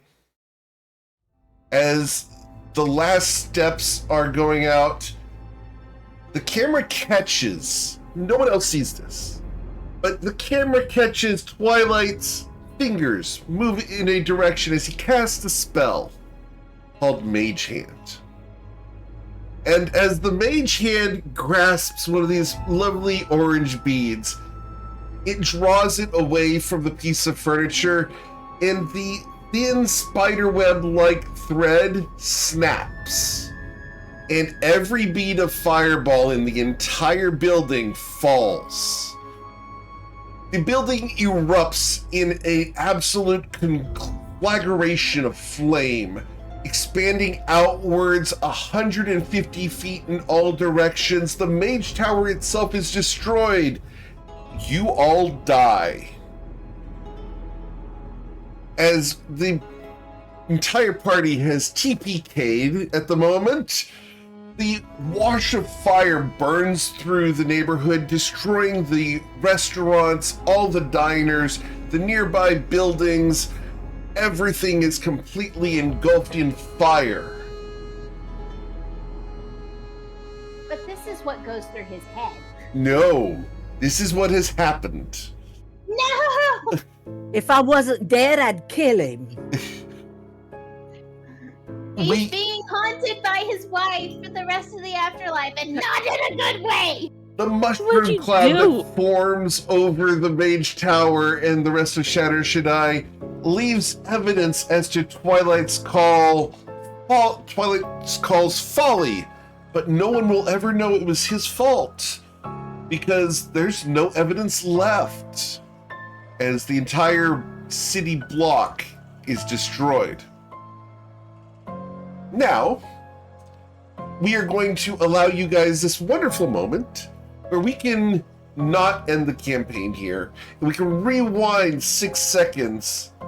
Twilight, would you like to recant the mage hand and avoid the death of everyone?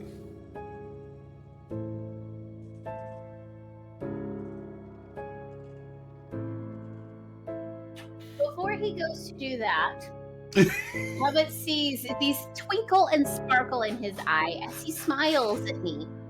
I, Covet Vonson, knowing that he is up to something, will distract him by giving him a very passionate, deep kiss in front of God and everybody. Okay. Twilight, are you distracted from the beat of Fireball? Yes. Okay. So, in this timeline, the Mage Tower of Nefis is not engulfed in a massive explosion, thanks to Twilight's call, killing the entire party, and Nefis, and Neve, and the entire restaurant worth of diners, which includes the Friday Night Lights group. So That's poetic justice. That would have been good. That would have been good. To be fair, the DC on that one was a 15, and so I had it gone the other direction. So, thank you for not TPKing in this timeline, as the camera will watch the flames rebuild and return back into their various beads, and the temptation, Twilight, is circumvented thanks to the simplest of things, a kiss from your wife. But that's not so simple. That's everything. That, sir, is a good line. If you did not have inspiration, you would have gotten it. I got it. So, as you guys step forward into Shatter Shaddai, the guard looks at you. Meeting went well? Most informative. Oh, and Nafi asked us to tell you to lock the door as we left. The guard nods and will do so, leaving you guys out in the street. What time of day is it?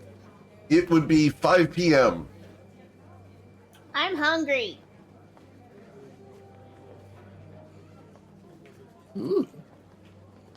Or food. Yeah. Or You think Aowen's that we gonna be. have- I'm think not that's- cooking now. Yes, Lauren, think please that before- continue. You think that before dinner we might have time to seek out another member of the team? Depends on who it is.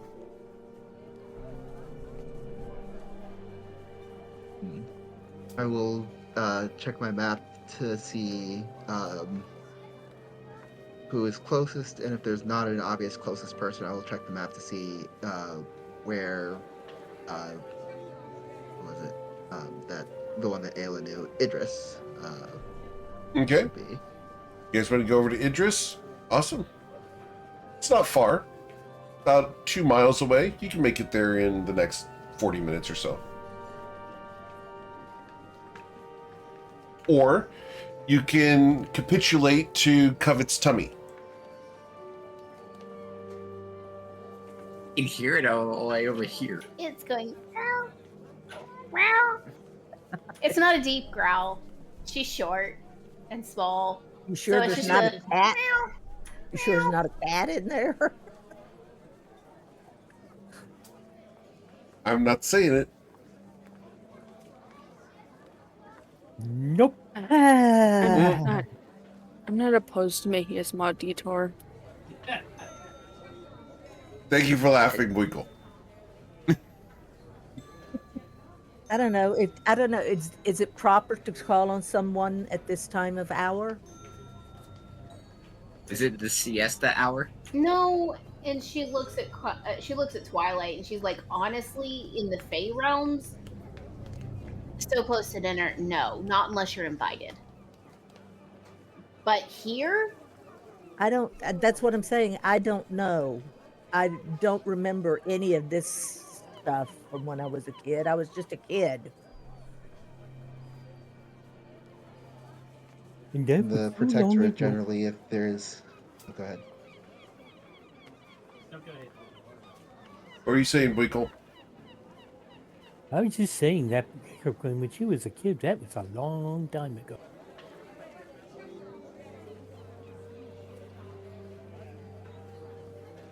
See, here's the fun part for me, is Minotaurs don't live near as long as elves or half-elves. So Ayla's robbing the cradle here. she a cougar? Uh-huh. Which is technically one of the few creatures that can take down a moose. Yeah, she could take me down.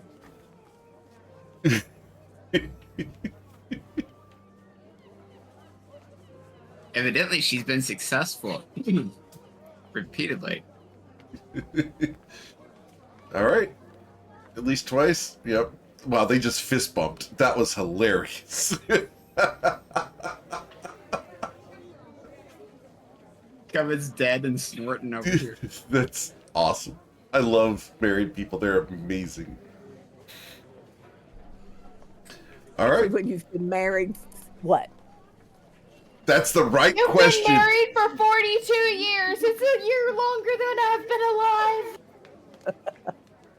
Yes. A year longer than you've been alive.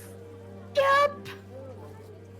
That So- tells you what they were doing a year prior. So, with 42 years, you must have the answer to life in existence and everything.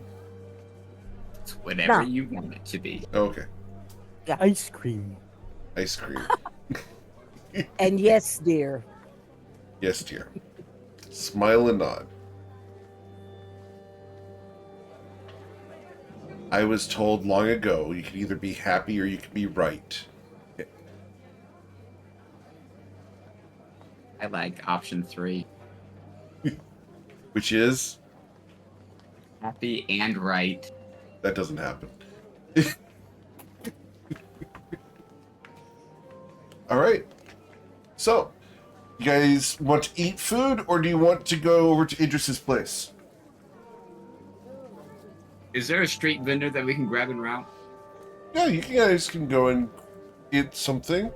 So, we'll just go ahead and run past there. As you guys run past, there's a pastry shop here called the Buff Puff. Inside, it is all burly men. I believe the term for this is bears. They're all big bearded, massive men. None of them weigh less than 250 pounds. They're all sitting there kneading dough and making pastries.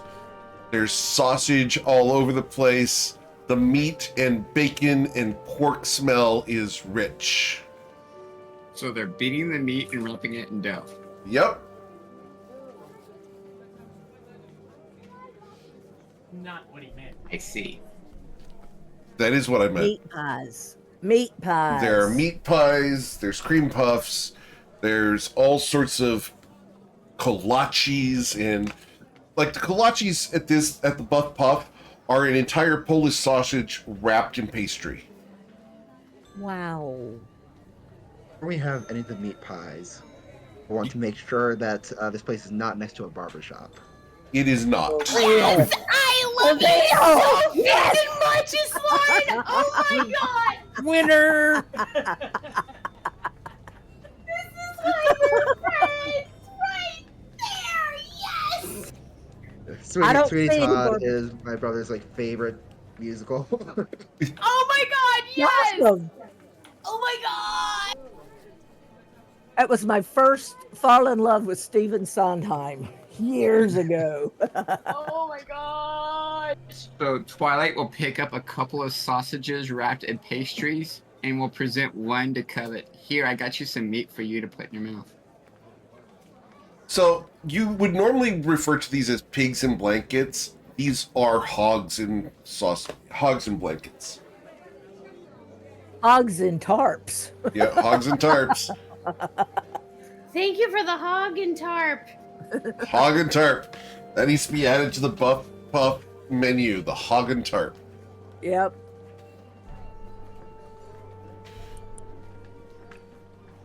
Cool. It's delicious. It explodes in your mouth. Uh-huh. Uh-huh. Covet, as you pierce the skin of this sausage, the hot juices that are within flow out, and it is super tasty. Just the right amount of kick to it. Yeah. All the herbs and spices. It's got just the right amount of kick to it. Yummy. Yep. As the juice flows down around your chin because you can't keep it all in. Yeah, it's delicious. Twilight? Yep. We don't have to go there. But we know what Twilight's thinking. So is Covet.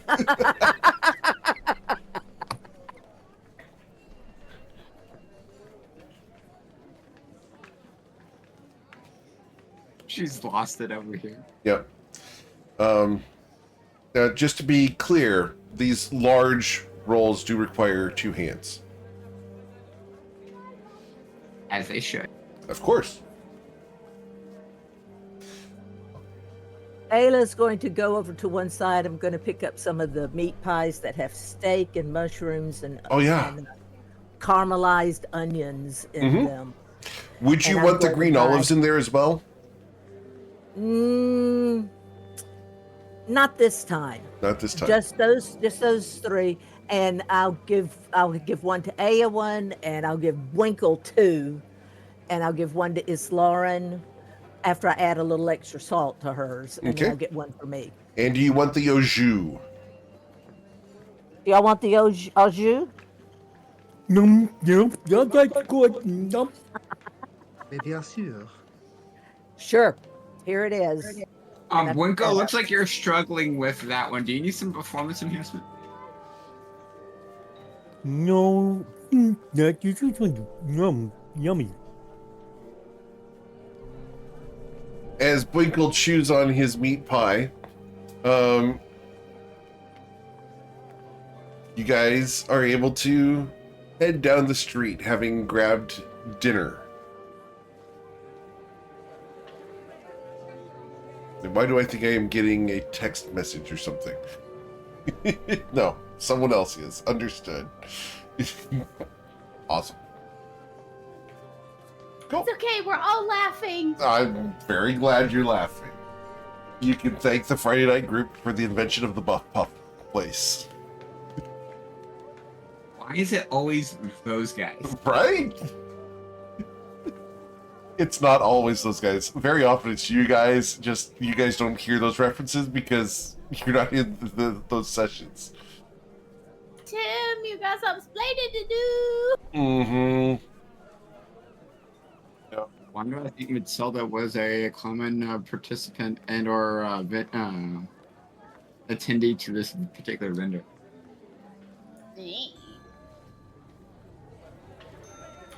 That being said, where are we going? As she chews like on a chicken skewer. Or what? Sausage. She picked up a chicken skewer as well. She tosses a coin to the people that are that it is required, the appropriate amount of coinage. Okay. Awesome.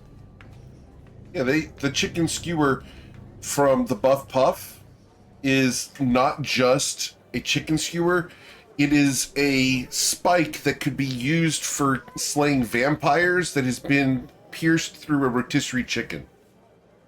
Okay, so knowing this, she is the kind of person that would just kind of use eat all the rotisserie chicken off of it, and then just like clean it up properly, soap, water, the whole 9 yards, and keep the steak to stab vampires. You mean the piece of wood? Because the steak comes separately on a different skewer. Stake. Okay. Gotcha. Yeah, it's this big, steak. Stake, steak. Yeah, it's steak and chicken. Yeah. Mm-hmm. Yeah. Yep. Mm-hmm. All right. So you guys head off to Idris's mage tower. As you guys arrive, it's beautiful. The sun is beginning to set. What would you guys like to do? You don't see a guard out front.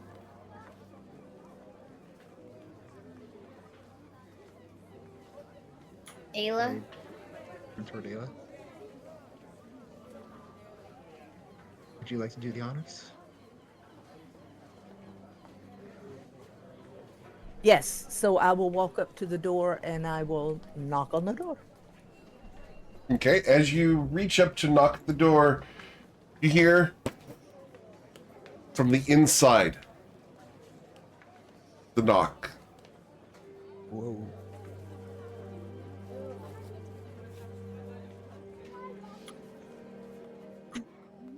Wait a minute. Doesn't he have isn't he the dude that's in charge of mirror magic? Does anybody have a mirror? And he's also an alchemist. But yeah, he deals with mirror magic. What if we got a mirror and put the reflection of the door and then just knocked on the mirror itself? I know it's kind of complicated and I'm probably just too tired, but Oh, no, I what if that's I right? like that idea. I don't have a mirror.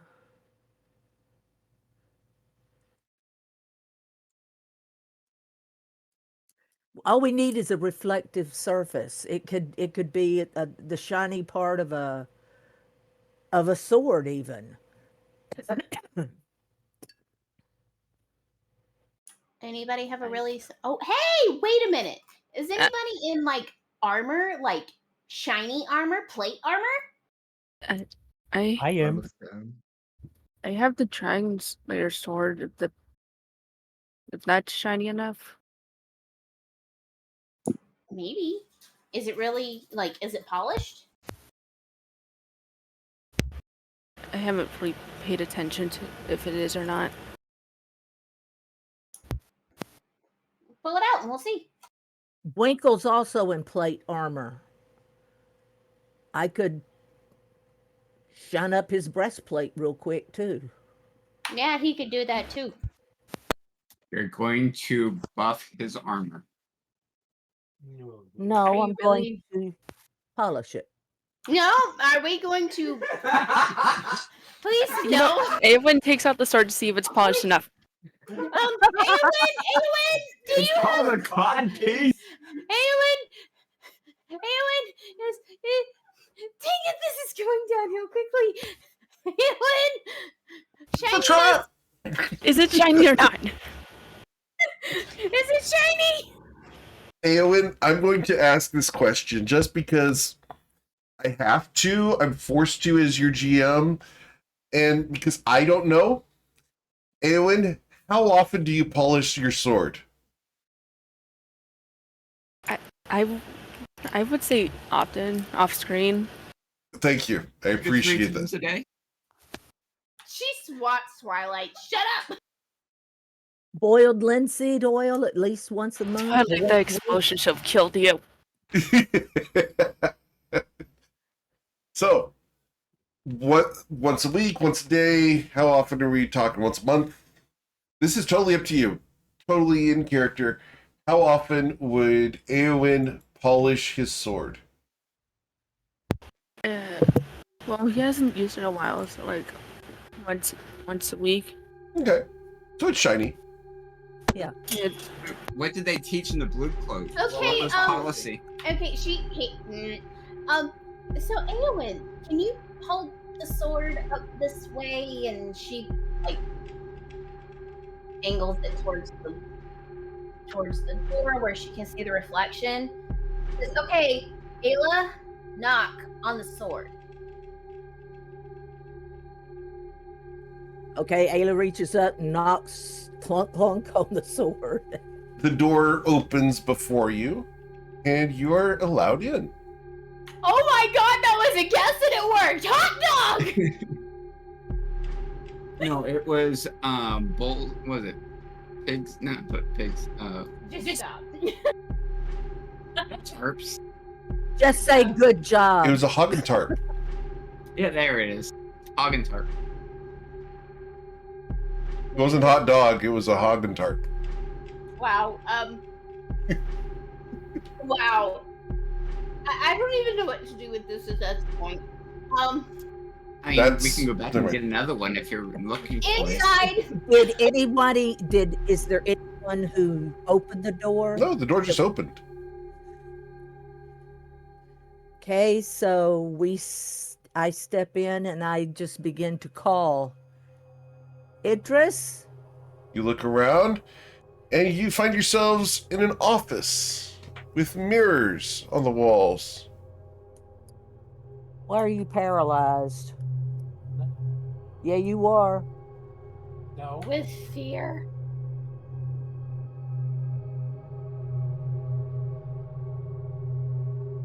Okay. Yes, Idris, fear. He's good. it's it's me, Ayla Taylor from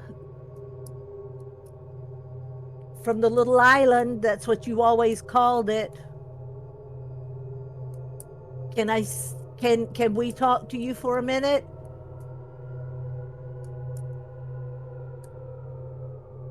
Idris, I know Do you it in deal the- with. Wait a second. Say it in the to the Talk to the mirror. to the sword. Yeah. No, there's a mirror in the room. If there's a mirror. Is that mirror on the wall? No. Okay, Well, so I go over to the mirror. Boil, And- boil, and I will- She covers his mouth. Thank you.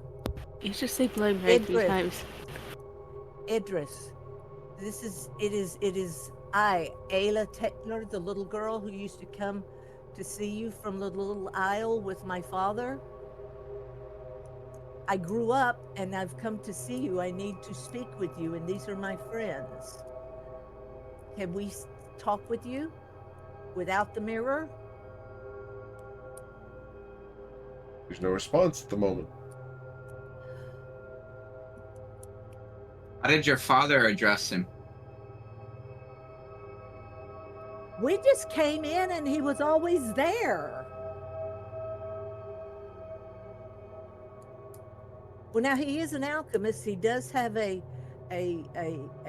alchemy, I don't know what you call it, a lab, but it's upstairs somewhere, but I have no idea where.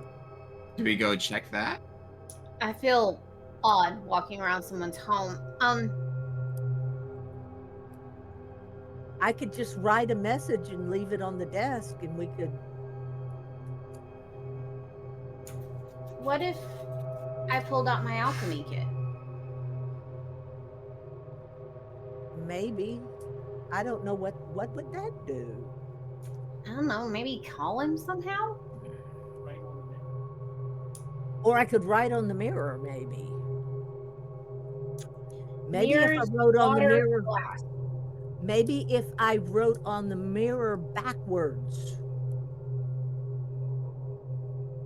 so it would be readable, legible to somebody on the other side.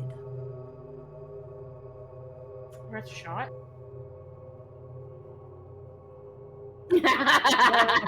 No, we don't want that. No, No. no. No, we don't want that either. Let me just try writing a message on the mirror, and I'll tell him who I am. So I go to the mirror, and I have found like a kind of like a crayon or something like that. Do you have anything like that? You can't just say you found it. Where do you have this? I find it on his desk. And he does not have a crayon on his desk. I said a thing like that. Okay. It Roll could be- investigation check. What exactly are you looking for? I'm looking for something soft like a lipstick or a crayon. Okay. There's wax candles. There's wax candles. You want to take a wax candle?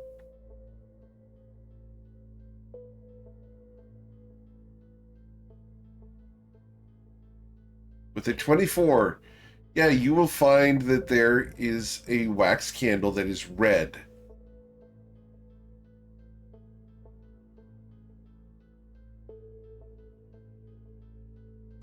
I can write backwards with the end of that, so I pull it out of the candle holder Okay, and take the bottom of it to write with, because then I don't have to deal with the wick. sure. And I go over and I say, writing backwards, this is Ayla Taylor. Okay, so I the need fun to part, see you. here's the fun part for me. As a GM, I have to make you guys have puzzles sometimes, right? So I'm Yeah. going to ask Ayla Taylor to write the message that she wants in the chat box. Backwards? Absolutely. Has to be backwards. Okay. Oops. I would sit here and be like, okay.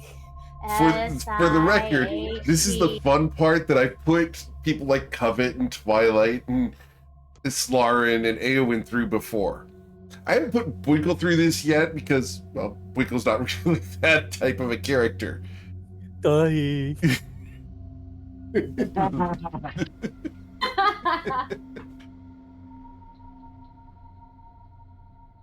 But making Ayla jump through these hoops is fun.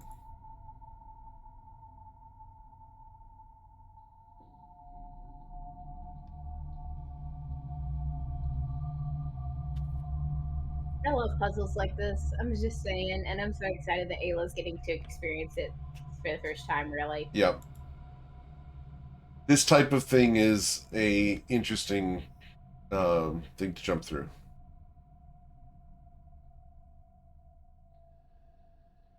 Welcome to GM Eric's Puzzles, Oh yeah, where you want to pull out your brain through your ears.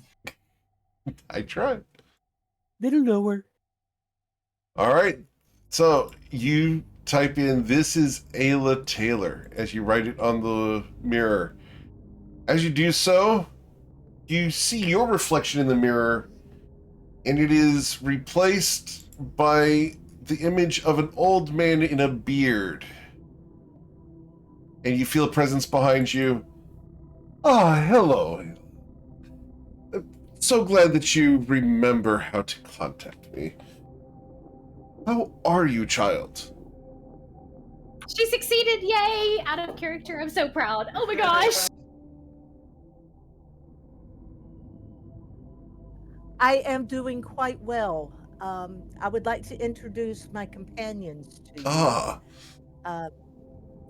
This is Twilight's Call. an honor, and sir. His lovely wife, Covet von Sin. Mademoiselle. This is Islarin Sholazath. She's the ambassador of the Protectorate. My lady, welcome to Shadowshdai.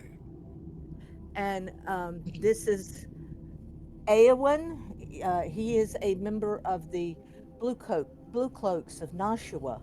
And then this welcome, is sir. my companion, Winkle. We rescued him from a unholy ceremony. Your So- companion, Ayla. Congratulations, sir. You've managed to catch quite the young lady. And how are you, She's sir? taking quite good care of him. And how are you, sir? It's Oh. been a long time since I have seen you. Indeed, indeed, indeed. Please take a seat. Oh, yes. I've been doing quite well, been engaged in my studies, as evidenced by my absence when you arrived. But a pleasure to see you again, child. What can I do for you? You said you needed to speak to me. Yes, sir. Well, there's two things. One, we are trying to complete a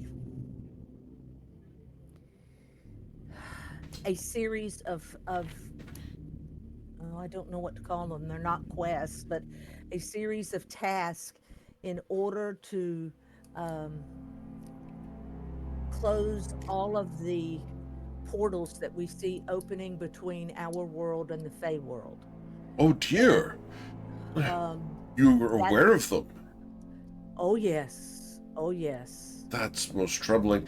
I find them to be exciting yet problematic. We have been Well, working to ward them off here in Shadow Shaddai. What do you know of them? Covet, I'm going to let you explain what we know. He raises both eyebrows.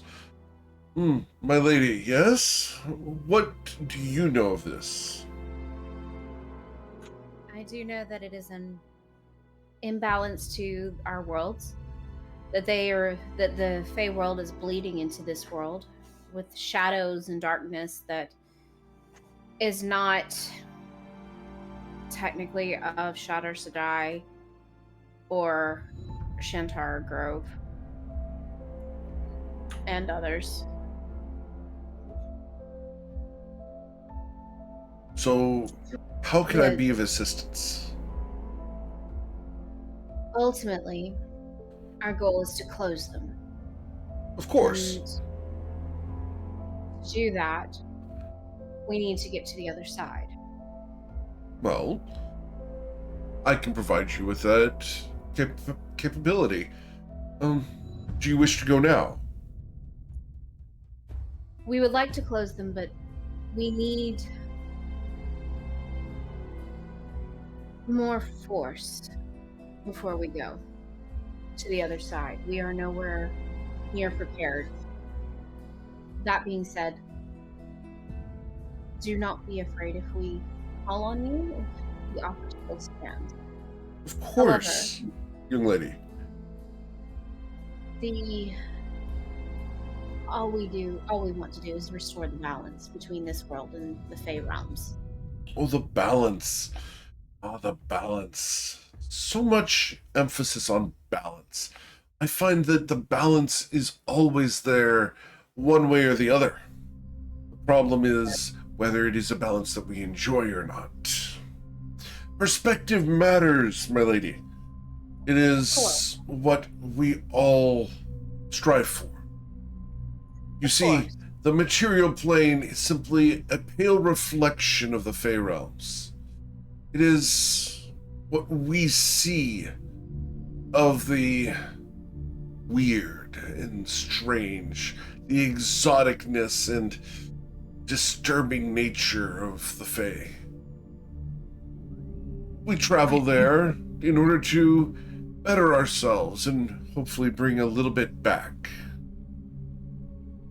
Our goal is to make sure that, and she uses the word specifically,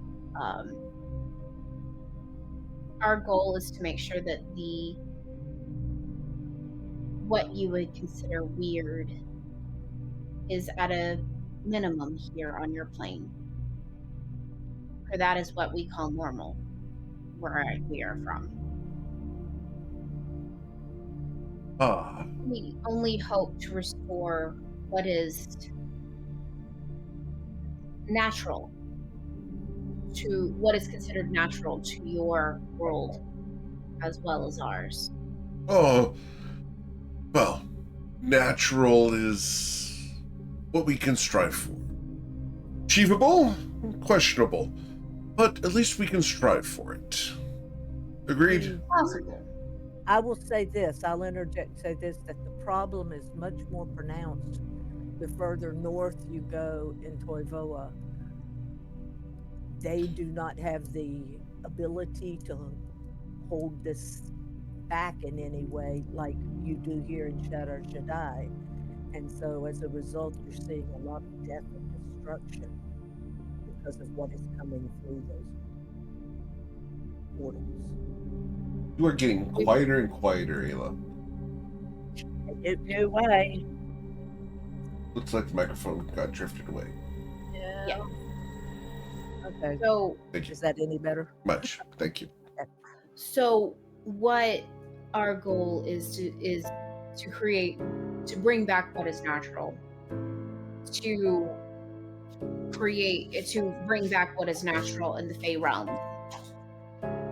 And to do so, we must close the portals on this side, as well as Remove the encroaching darkness. agreed. The encroaching darkness, you say? What encroaching darkness do you speak of? While multiple portals are from the various elements of the Fey realm, within the shadows themselves, I'm sure you've heard the whispers. I try not to pay attention to whispers of shadow. But what whispers exactly do you speak of? That of Jinjara Grove. Oh. He sits down in his chair for the first time. The Shantara Grove. Terrible tragedy. What do you know of it? Covet just looks at Twilight and raises an eyebrow, but at the same time nods. And I look at him as well Because- because that's why I handed this off to y'all to discuss. She nods because of the knowing the information that is about to be passed, but the need for the information to be passed, even though that may not necessarily be something that we outright want to do. So, Twilight will speak of Chintara Grove. He'll describe the place full of life, elves, other fae, elements, color, extraordinary capabilities, artifacts, crafters, and those that are capable of wondrous art. And then the encroaching shadow, the crawling darkness, as it consumed, as it perverted that which was once beautiful. And then as it consumed the grove itself, how it bridged the gap from the Fey realms into the material plane, both in terms of influence of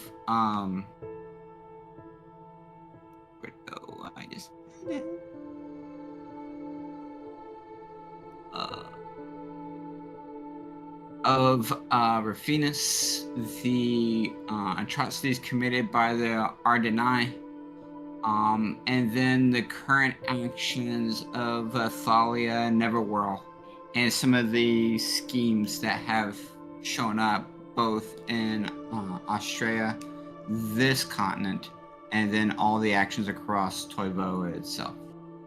Interesting. You brought up a name that is familiar to me. Rufinus.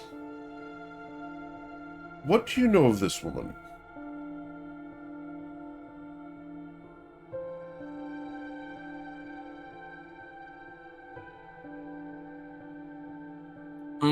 You know that Rufinus once or still works for Masaba.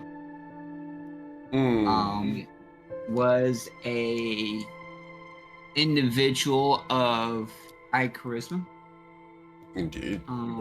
Sought to influence, pervert, or otherwise corrupt, both in their own ends as well as those accomplishing the end goals of Masaba themselves. I believe your knowledge about the woman is steeped in rumor and is not accurate to the person I know as Rafinus. Will you allow me to attempt to correct your records? Of course. The woman I know as Rafinus, and we may know different people, but such a name and a presence is hard to duplicate. Rafinus is a powerful bard, but not in magical senses, but rather through connections, social connections. You understand, power takes many forms. Rafinus's power relies on her influence on others. She is a former scholar of the Grand Library and quite adept in her performative skills. As far as I am aware, she has no association with any gods. So I would caution you against the presumption that she is associated with Mosaba in any way. However, Rafinus is solely dedicated to her own aims. She is willing to do anything in order to further her own goals. Nothing is beyond what she would do. Poison, manipulation, blackmail, etc. All of these are tools in her kit. She uses espionage and others to provide information to her that she then uses to further whatever aims she has.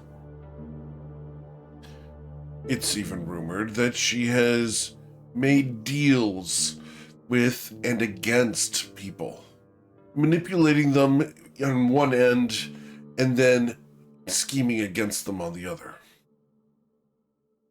The most recent report that I have had was that Rafinus has both made deals with and made deals against a dragon by the name of Sageos.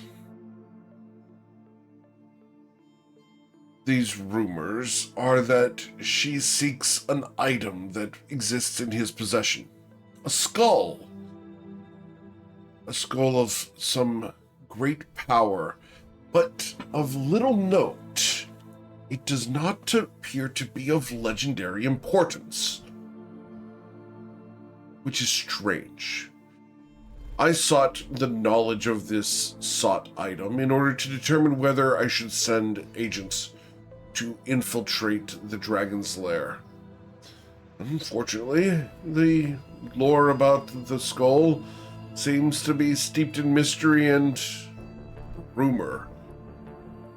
It is not much more than a skull the size of a bovine skull. Located deep within Sageos' lair, it was warded against most of the scrying spells that were available. Unfortunately for Sageos, mirrors see things that others cannot. And Sageos is vain. Very, very vain. And enjoys having the presence of mirrors to see his own glory. Because of this, we were able to scry upon the skull. It seems rather mundane, but does appear to be of fiendish origin. Is there a name associated with the skull? I wish I knew. Unfortunately, I do not. I do, however, have a rumor as to who would know, other than Rafinus, which I'm sure you could ask. She welcomes the fame that is associated with her own name. Reaching out through a message or ascending would likely be responded to. He And that is. would be who? But And that would be who? Rafinas herself. Rafinas likes to hear the sound of her own voice. You make her sound as if she was a student of yours at one time. You were quite astute. She was. And, frankly, a performer in my employ.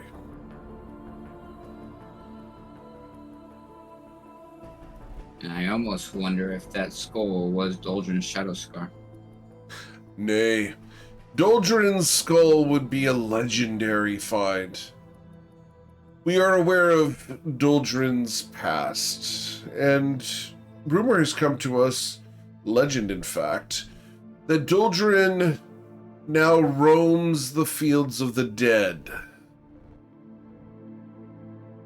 He was sent there by... Go ahead. I had not heard that. Oh, yes. You see, here in Shadow Shaddai, we are privy to a variety of information. A rumor came that a new god has been seen in Toivoa. A god by the name of Amaria Rosi.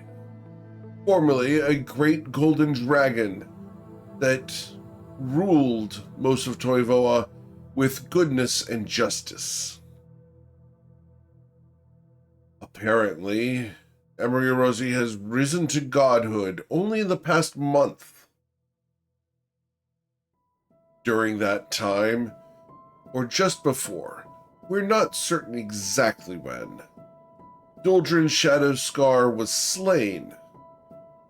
His body and soul were trapped within a staff and then subsequently released, as the staff of Doldrin's shadow scar was redeemed by the new high priest of Amaria Rosi, known as Echo Rex. And Emera Rosie is the one that committed Doldrin to roam these plains? Yes. At least so the legend goes. The gold kobold known as Echo Rex serves as his high priest, and frankly, for lack of a better term, his hype man. The worship of the great gold dragon is limited. Only 2 or 3 worshippers as of yet. So his divine powers are restricted. And that's enough to ascend to godhood. The rumor has it, as it was told to a friend of a friend of a friend, that his godhood was achieved through a wish.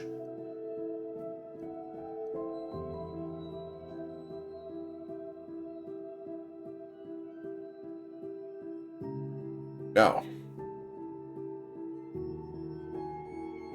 how can I be of assistance? Ayla, you said that you sought an audience with the Sultan. Surely you are looking for a letter of recommendation. Yes, that is one thing. The other, I believe, is that Islauren would like to talk to you about possibly trade with the Protectorate. Ah, I would Indeed. relish the opportunity to discuss trade about this. Especially with the Protectorate as far away as they are. So, Indeed, it would be an incredible opportunity for us to be able to trade with Shadow Shaddai and Luodan as a whole. Complicated, but if we could solve the difficulties of distance and the treacherous lands that trade would have to cross, I think it could be a fruitful partnership. indeed, that would be a profitable excursion for both countries involved, should we manage to achieve it. How would you go about the difficulty of geography? There are, as I see it, 4 potential options. The first of which I doubt would be acceptable on our side, which is linked teleportation circle. And for higher volumes of trade, I think becomes impractical. Indeed. Second is to sail the path that we sailed on our way here, which is across the northern coast of Shu and western coast of Corlin. The primary difficulty being getting around the ancient waste. That is a prohibitive journey. I'm unaware of anyone who's made it. You said that you have come around the ancient wastes. We did. Indeed. Hmm. And it was perilous. I would certainly recommend against it for ordinary travel. What do you know of the great dragon Vagrodan? We've encountered him That's- several times. I believe that his lair exists within the ancient wastes, buried beneath the bones of his victims. That matches our assessment as well. We were also told that he may be preparing to acquire a new lair to the Truly? northwest of it. To the This northwest. Indeed, this is rumor. Where did you find this rumor? From one of your from one of your fellow Batim. Truly? May I ask whom? Who would have this information?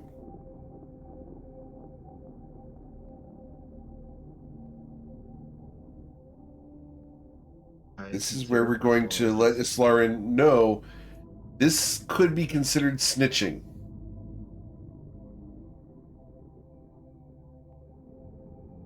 Slarin would not see it that way, given the way that the information was shared with us. Very well. So she would answer, it was Rapage's fear that Agradan would attempt to seek out the Dragon's Eye. Oh dear. Rafage. Interesting. And you believe this knowledge to be credible? I believe that the way it was presented to us is that it was something logical for Vagradan to do, something that he may be seeking out, as opposed to something that is definitively in progress. Understood. And it corresponds with the interactions that we had when we traversed that area via ship. Well, this is a grave concern of mine. Ayla, no offense, but I only knew you as a small child. And while I relish the friendship that I had with your father, we are approaching political crossroads. The Cariel Isle is a potential ally and could be of great use to Shadow Shaddai. However, Yes, sir. I do need to ensure that the emissaries of these various places, the Cariel Isle, the Shinoza Protectorate, the Fey Realms, and the Shintara Grove, along with Nausha, are worthy of our association. So I have a request, and you must feel free to reject it and offer an alternative. But I would feel most comfortable in giving a wholehearted recommendation. If I could ask for assistance with a task. Yes, sir. Twilight raises an consider eyebrow. it. We'll consider it. The task is for us to send you to the Dragon's Eye to determine whether Sageos is indeed establishing a lair there or not, what exists there, and what else might be going on in that forsaken place. We would send you there very simply. Yeah. Reflection. That okay, GM, out of character, just a little bit quick question. Is that what we did not long ago? Or is that a totally different, totally separate situation, the assault? Oh, that's a completely different thing. Okay. The assault on Akeda? I think Yeah, the assault on Akeda is... We'll pull up the map because we're going to be talking about different places in geography here. I was going to say geometry, but we're not far off. So, here we go. So, here is the map of Toivoa as it is today, which I love saying because we do update it on a regular basis. In fact, some of you Yes, might see some new places on here. Yes, I'm so excited. I'm just saying. All right, so we are currently down here in Shadow Shaddai. Okay? The assault on Akeda that you guys took place on December 29th was over here in Srona. That is Sageos' lair. If you want to find out more about what's going on in that event, it is continued going on and is still going on Wednesdays. And they just got their butts kicked and have retreated into a magnificent mansion. So they're currently in the research library of a super intelligent dragon.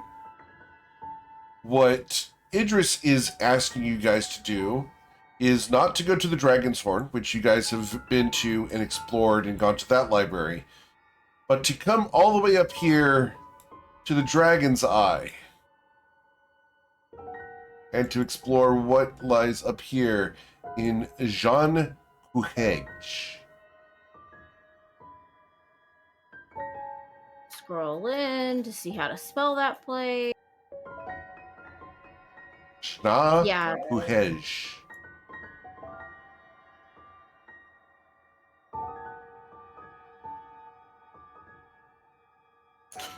Can we replace that from Vag to Viagra down, please? I'm not the one who put that in there. That's a completely different thing, Twilight. Thank you, sir. And how you pronounce that one more time? Shna Shna Kuhej. Kuhej. Shna Kuhej. Bless you. Gotcha.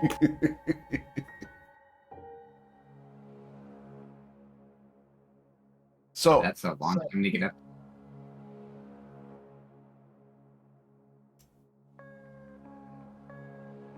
we would that go ahead. send us there through a reflection. Right, he said that he would send you there through a reflection.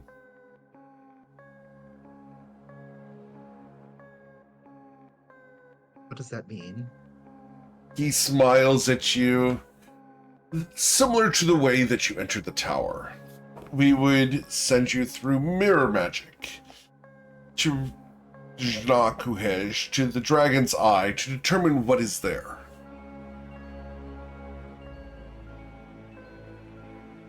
And the ability to return.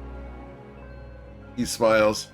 I would give you a scroll that would allow you to pass through a mirror, through a reflection back into this place. Simply hold the scroll, which will have an image of my office. Hold it to a mirror, to a reflective surface, and you and your party will return. Should you be willing, of course.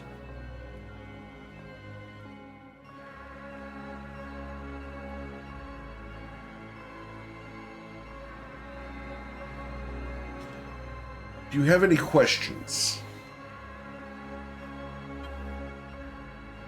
And would our bodies be physically transported there?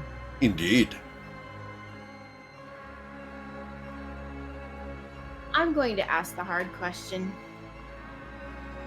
Why have you not done so yourself with this information? Ah, Lady Von Sin. A pleasure to answer the question. I may be a powerful mirror mage, and a member of the Butt team, but I am no adventurer. My skills in combat are limited. I am a scholar, professor of education, not one who goes exploring. I take the knowledge of more capable people and apply it towards intellectual progress, as opposed to physical perfection, as evidenced by the fact that my tailor takes great pains to hide my fragility. So, not to. This is going to come off rude, but I do not intend on that. Please understand that. As she pulls her hair behind her ear, to show her pointed ear just a little bit more, but she's trying to show her honesty. She's not trying to be rude, but she knows it will come off as rude. And we'll say, for those that cannot go, they teach. Indeed.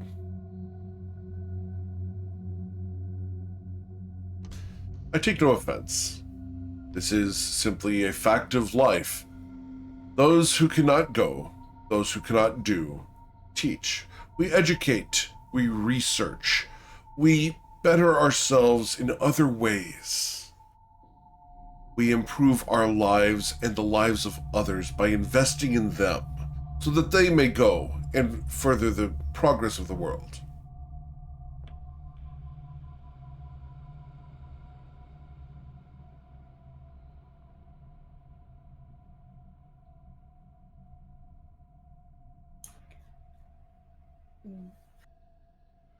Why us? Why not anyone before?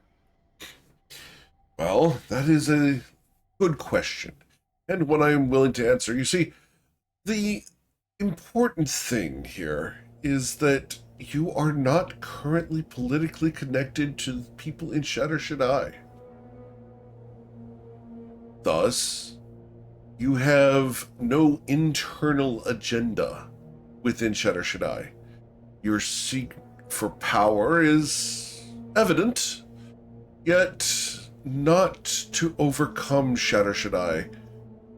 You do not seek to replace the Batim, as best as I can tell, and you simply seek a letter of recommendation.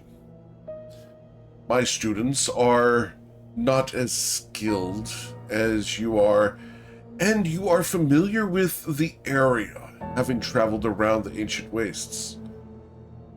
Seems a Frankly, little steep just for a letter of recommendation. he looks at you.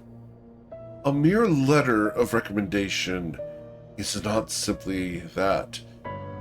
I would be placing my reputation at stake upon your behavior with the Sultan. I will not do so unless I trust the people wholeheartedly. So, as of right now, based on what you said, with not wanting control or anything like that within the Batim, we are considered, for lack of a better phrase, a safer bet. Expendable. You are not necessarily a safer bet, but I wouldn't say expendable, but agents of plausible deniability.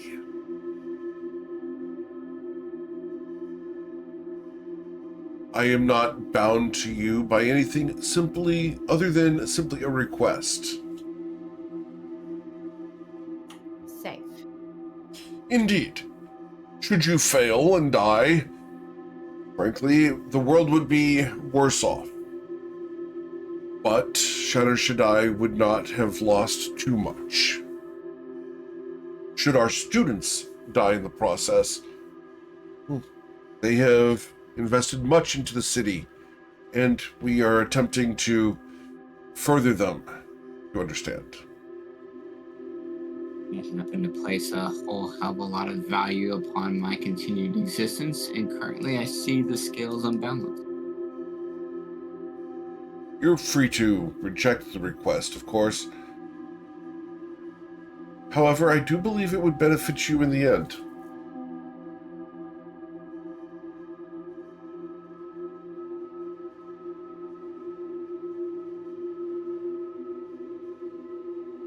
What can you That. do to assure that we would get at least the recommendation? Return with knowledge of what is going on in Jean Cougege, and I will grant you my recommendation. Do you require proof of this? It would be beneficial and requested, but provide me knowledge of what exists there and what is going on, the events that are occurring, and I will grant you my recommendation. Do you require something physical? Because as someone who is a scholar, as she raises her eyebrow, would you not want something to hold in your hand? Indeed. I would relish something to place in a museum. I enjoy such things.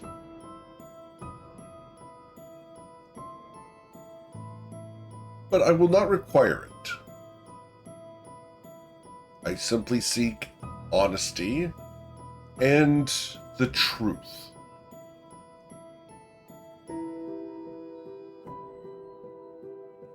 Is that too much to ask? Covet sits there and she is just mulling over the words that he has stated.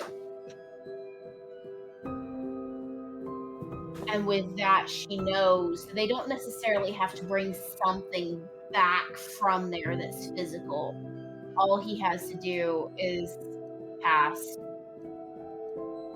the Dome of Truth, Sphere of Truth, Dome of Truth, whatever it is. And there will be truth told.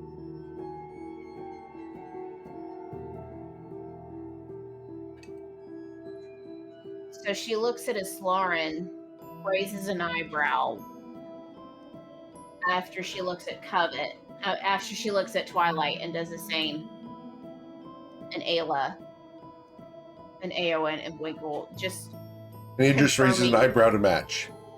that just to make sure that everything is on the up and up, because right now she does not see any loopholes per se.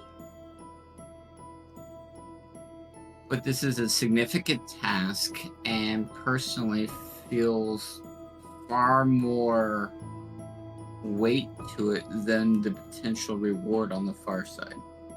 And personally, I see it imbalanced. Do you not think that it is something we should do simply because it needs to be done? We are in a position to do it.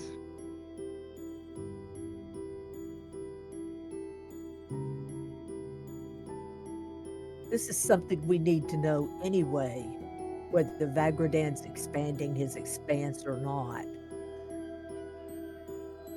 But has no direct input on our current task and focus. I don't know. I think Vagradan turning around to attack what the northern part of the world does have has an effect, because it. But there isn't anything in the bone waste beyond that which he's put there. We're not going to the bone waste. We're going to an island north of the bone waste. My We point, don't there's know nothing that what's exists there. out there. That we know of.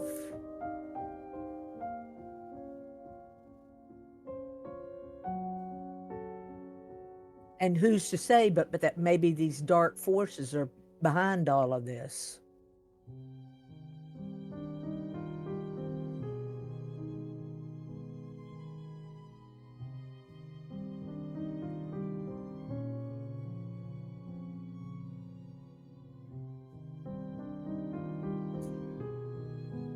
She looks at Idris and she says, "My husband is very concerned about the balance of scales. Here we are not wasting, but risking our lives for information that you would like. And though we do know that a recommendation to the Sultan is not to be trifled with, we know its value. It is massive. My husband feels that the scales are not quite balanced. What of a favor owed? A favor. Small favor. What kind of favor? You see, you have revealed to me that you are of the Fey realms, and I understand somewhat of the magics of the Fey, and I am cautious to give up too much knowledge. But I am amicable towards enticing you towards working with me.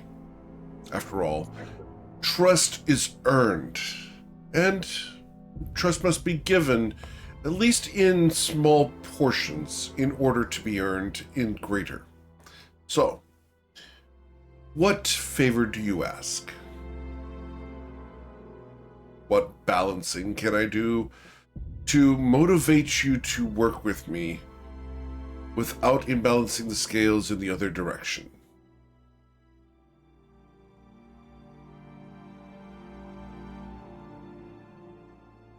Hold on, we're trying to get the wording correct. Hold on.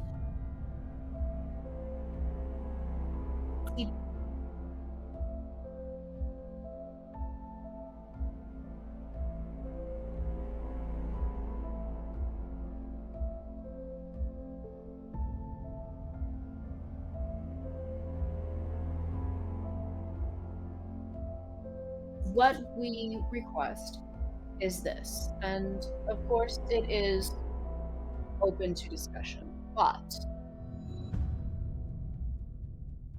we would like support for the redemption of Shantara Grove. Interesting. I'm unsure as to how that would be done.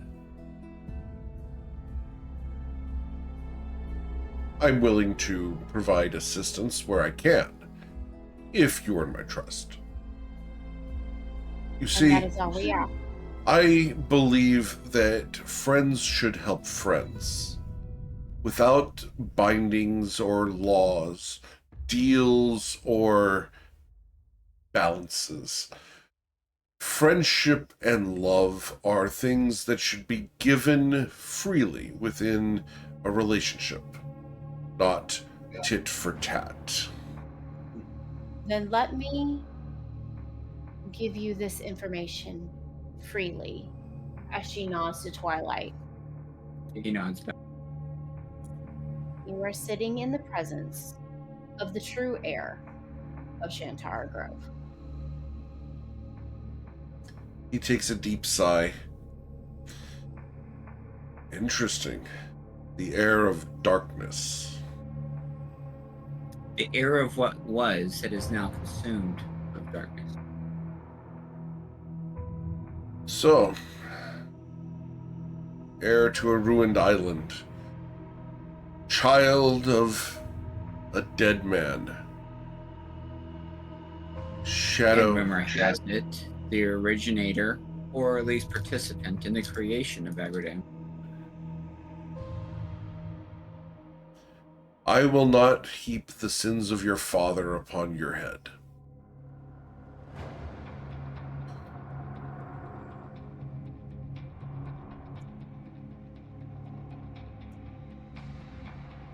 We plan on clearing the darkness from Shantara Grove. That is our goal. I'm unsure how we could achieve that. But should you earn my respect and my letter of recommendation, I will willingly help where I can. Not bound by deals or contracts, but simply by friendship.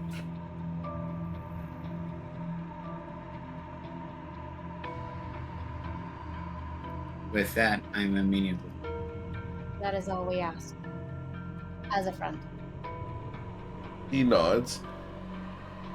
Then, when you are prepared, and I do recommend you get rest, return to me, and we will send you to the Mirrorverse, where you will have to traverse the passage to Jnu Jnakuhej. I'm having a hard time saying it myself. Say that 3 times fast. Jnakuhej, Jnakuhej, Jnakuhej. Ugh. It's not just us. No, it's not just you. Jnakuhej, Jnakuhej, Jnakuhej. But if it's the Mirrorverse, wouldn't that be backwards? We're not in the Mirrorverse right now. So. Cool.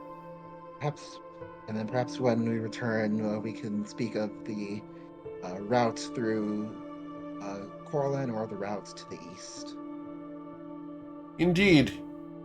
I would relish that discussion with a friend. Well, Aslan will nod at that. Now, it is past my mealtime. I am want for a salad. So you'll have to excuse me, but a pleasure meeting each of you, and I look forward to working with you towards this endeavor. And should you be successful, working with you towards your ends of reclaiming such a dark place to a place of beauty. Thank you for seeing us, Uncle Idris. I appreciate it. He will come around the table and give you a hug. It was a pleasure to see you. I do remember calling you Uncle when I was small, so I hope it's appropriate now. He smiles at you and cups your jaw with his hand. You will always be the little child, the little Ayla, the little firecracker, the match that lights the smile. Thank you, Uncle Idris. But it seems that you have surrounded yourselves with powerful and enigmatic people. Yes, but we have an important task to accomplish, and we have come a long way together. I envy you, little Ayla. I envy your capacity for adventure. Perhaps in another life, I could participate in such events. Perhaps so, but I don't mind sharing our adventures with you when we see again. Agreed. Ladies, gentlemen, a pleasure as always. Now, if you'll excuse me, I must consume my food, and I will see you when you are ready to depart. As a small gesture, I understand that equipment is necessary for such an excursion. Please take this. And he will slide a silver fabric bag across the table to Twilight's call. Perhaps these coins can assist in balancing the scales. They are not gold per se, nor are they platinum. But each of these can be exchanged at local vendors for favors, small ones, in my name. They may provide you with equipment, goods, and consumables that you may need. Feel free to use them as you wish. But nods with appreciation. You will find that inside this small bag, there are 6 of these coins.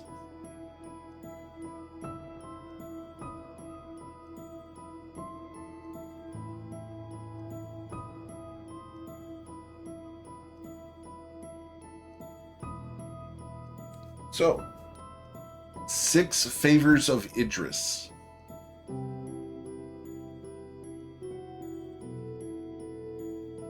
Please, have a wonderful day. And when you're ready to depart, please return. You do know how to get to the door and how to exit? Yes, of course. Yes, sir. All right. And he will walk over to the mirror, and as he passes into it, his reflection disappears, leaving you guys in the office.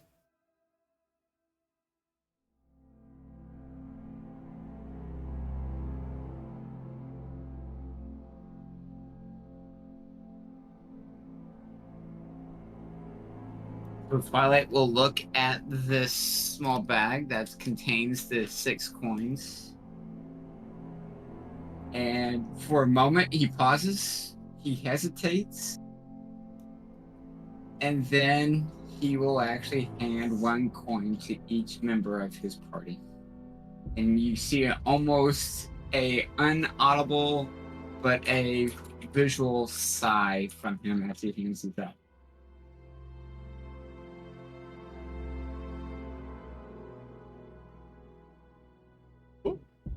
Okay, so these are silver. These are silver. They are emblazoned with his likeness. Okay. You guys ready to depart? So, Awesome. Cool. So as you guys leave, you head out into the city streets as the sun sets on another day.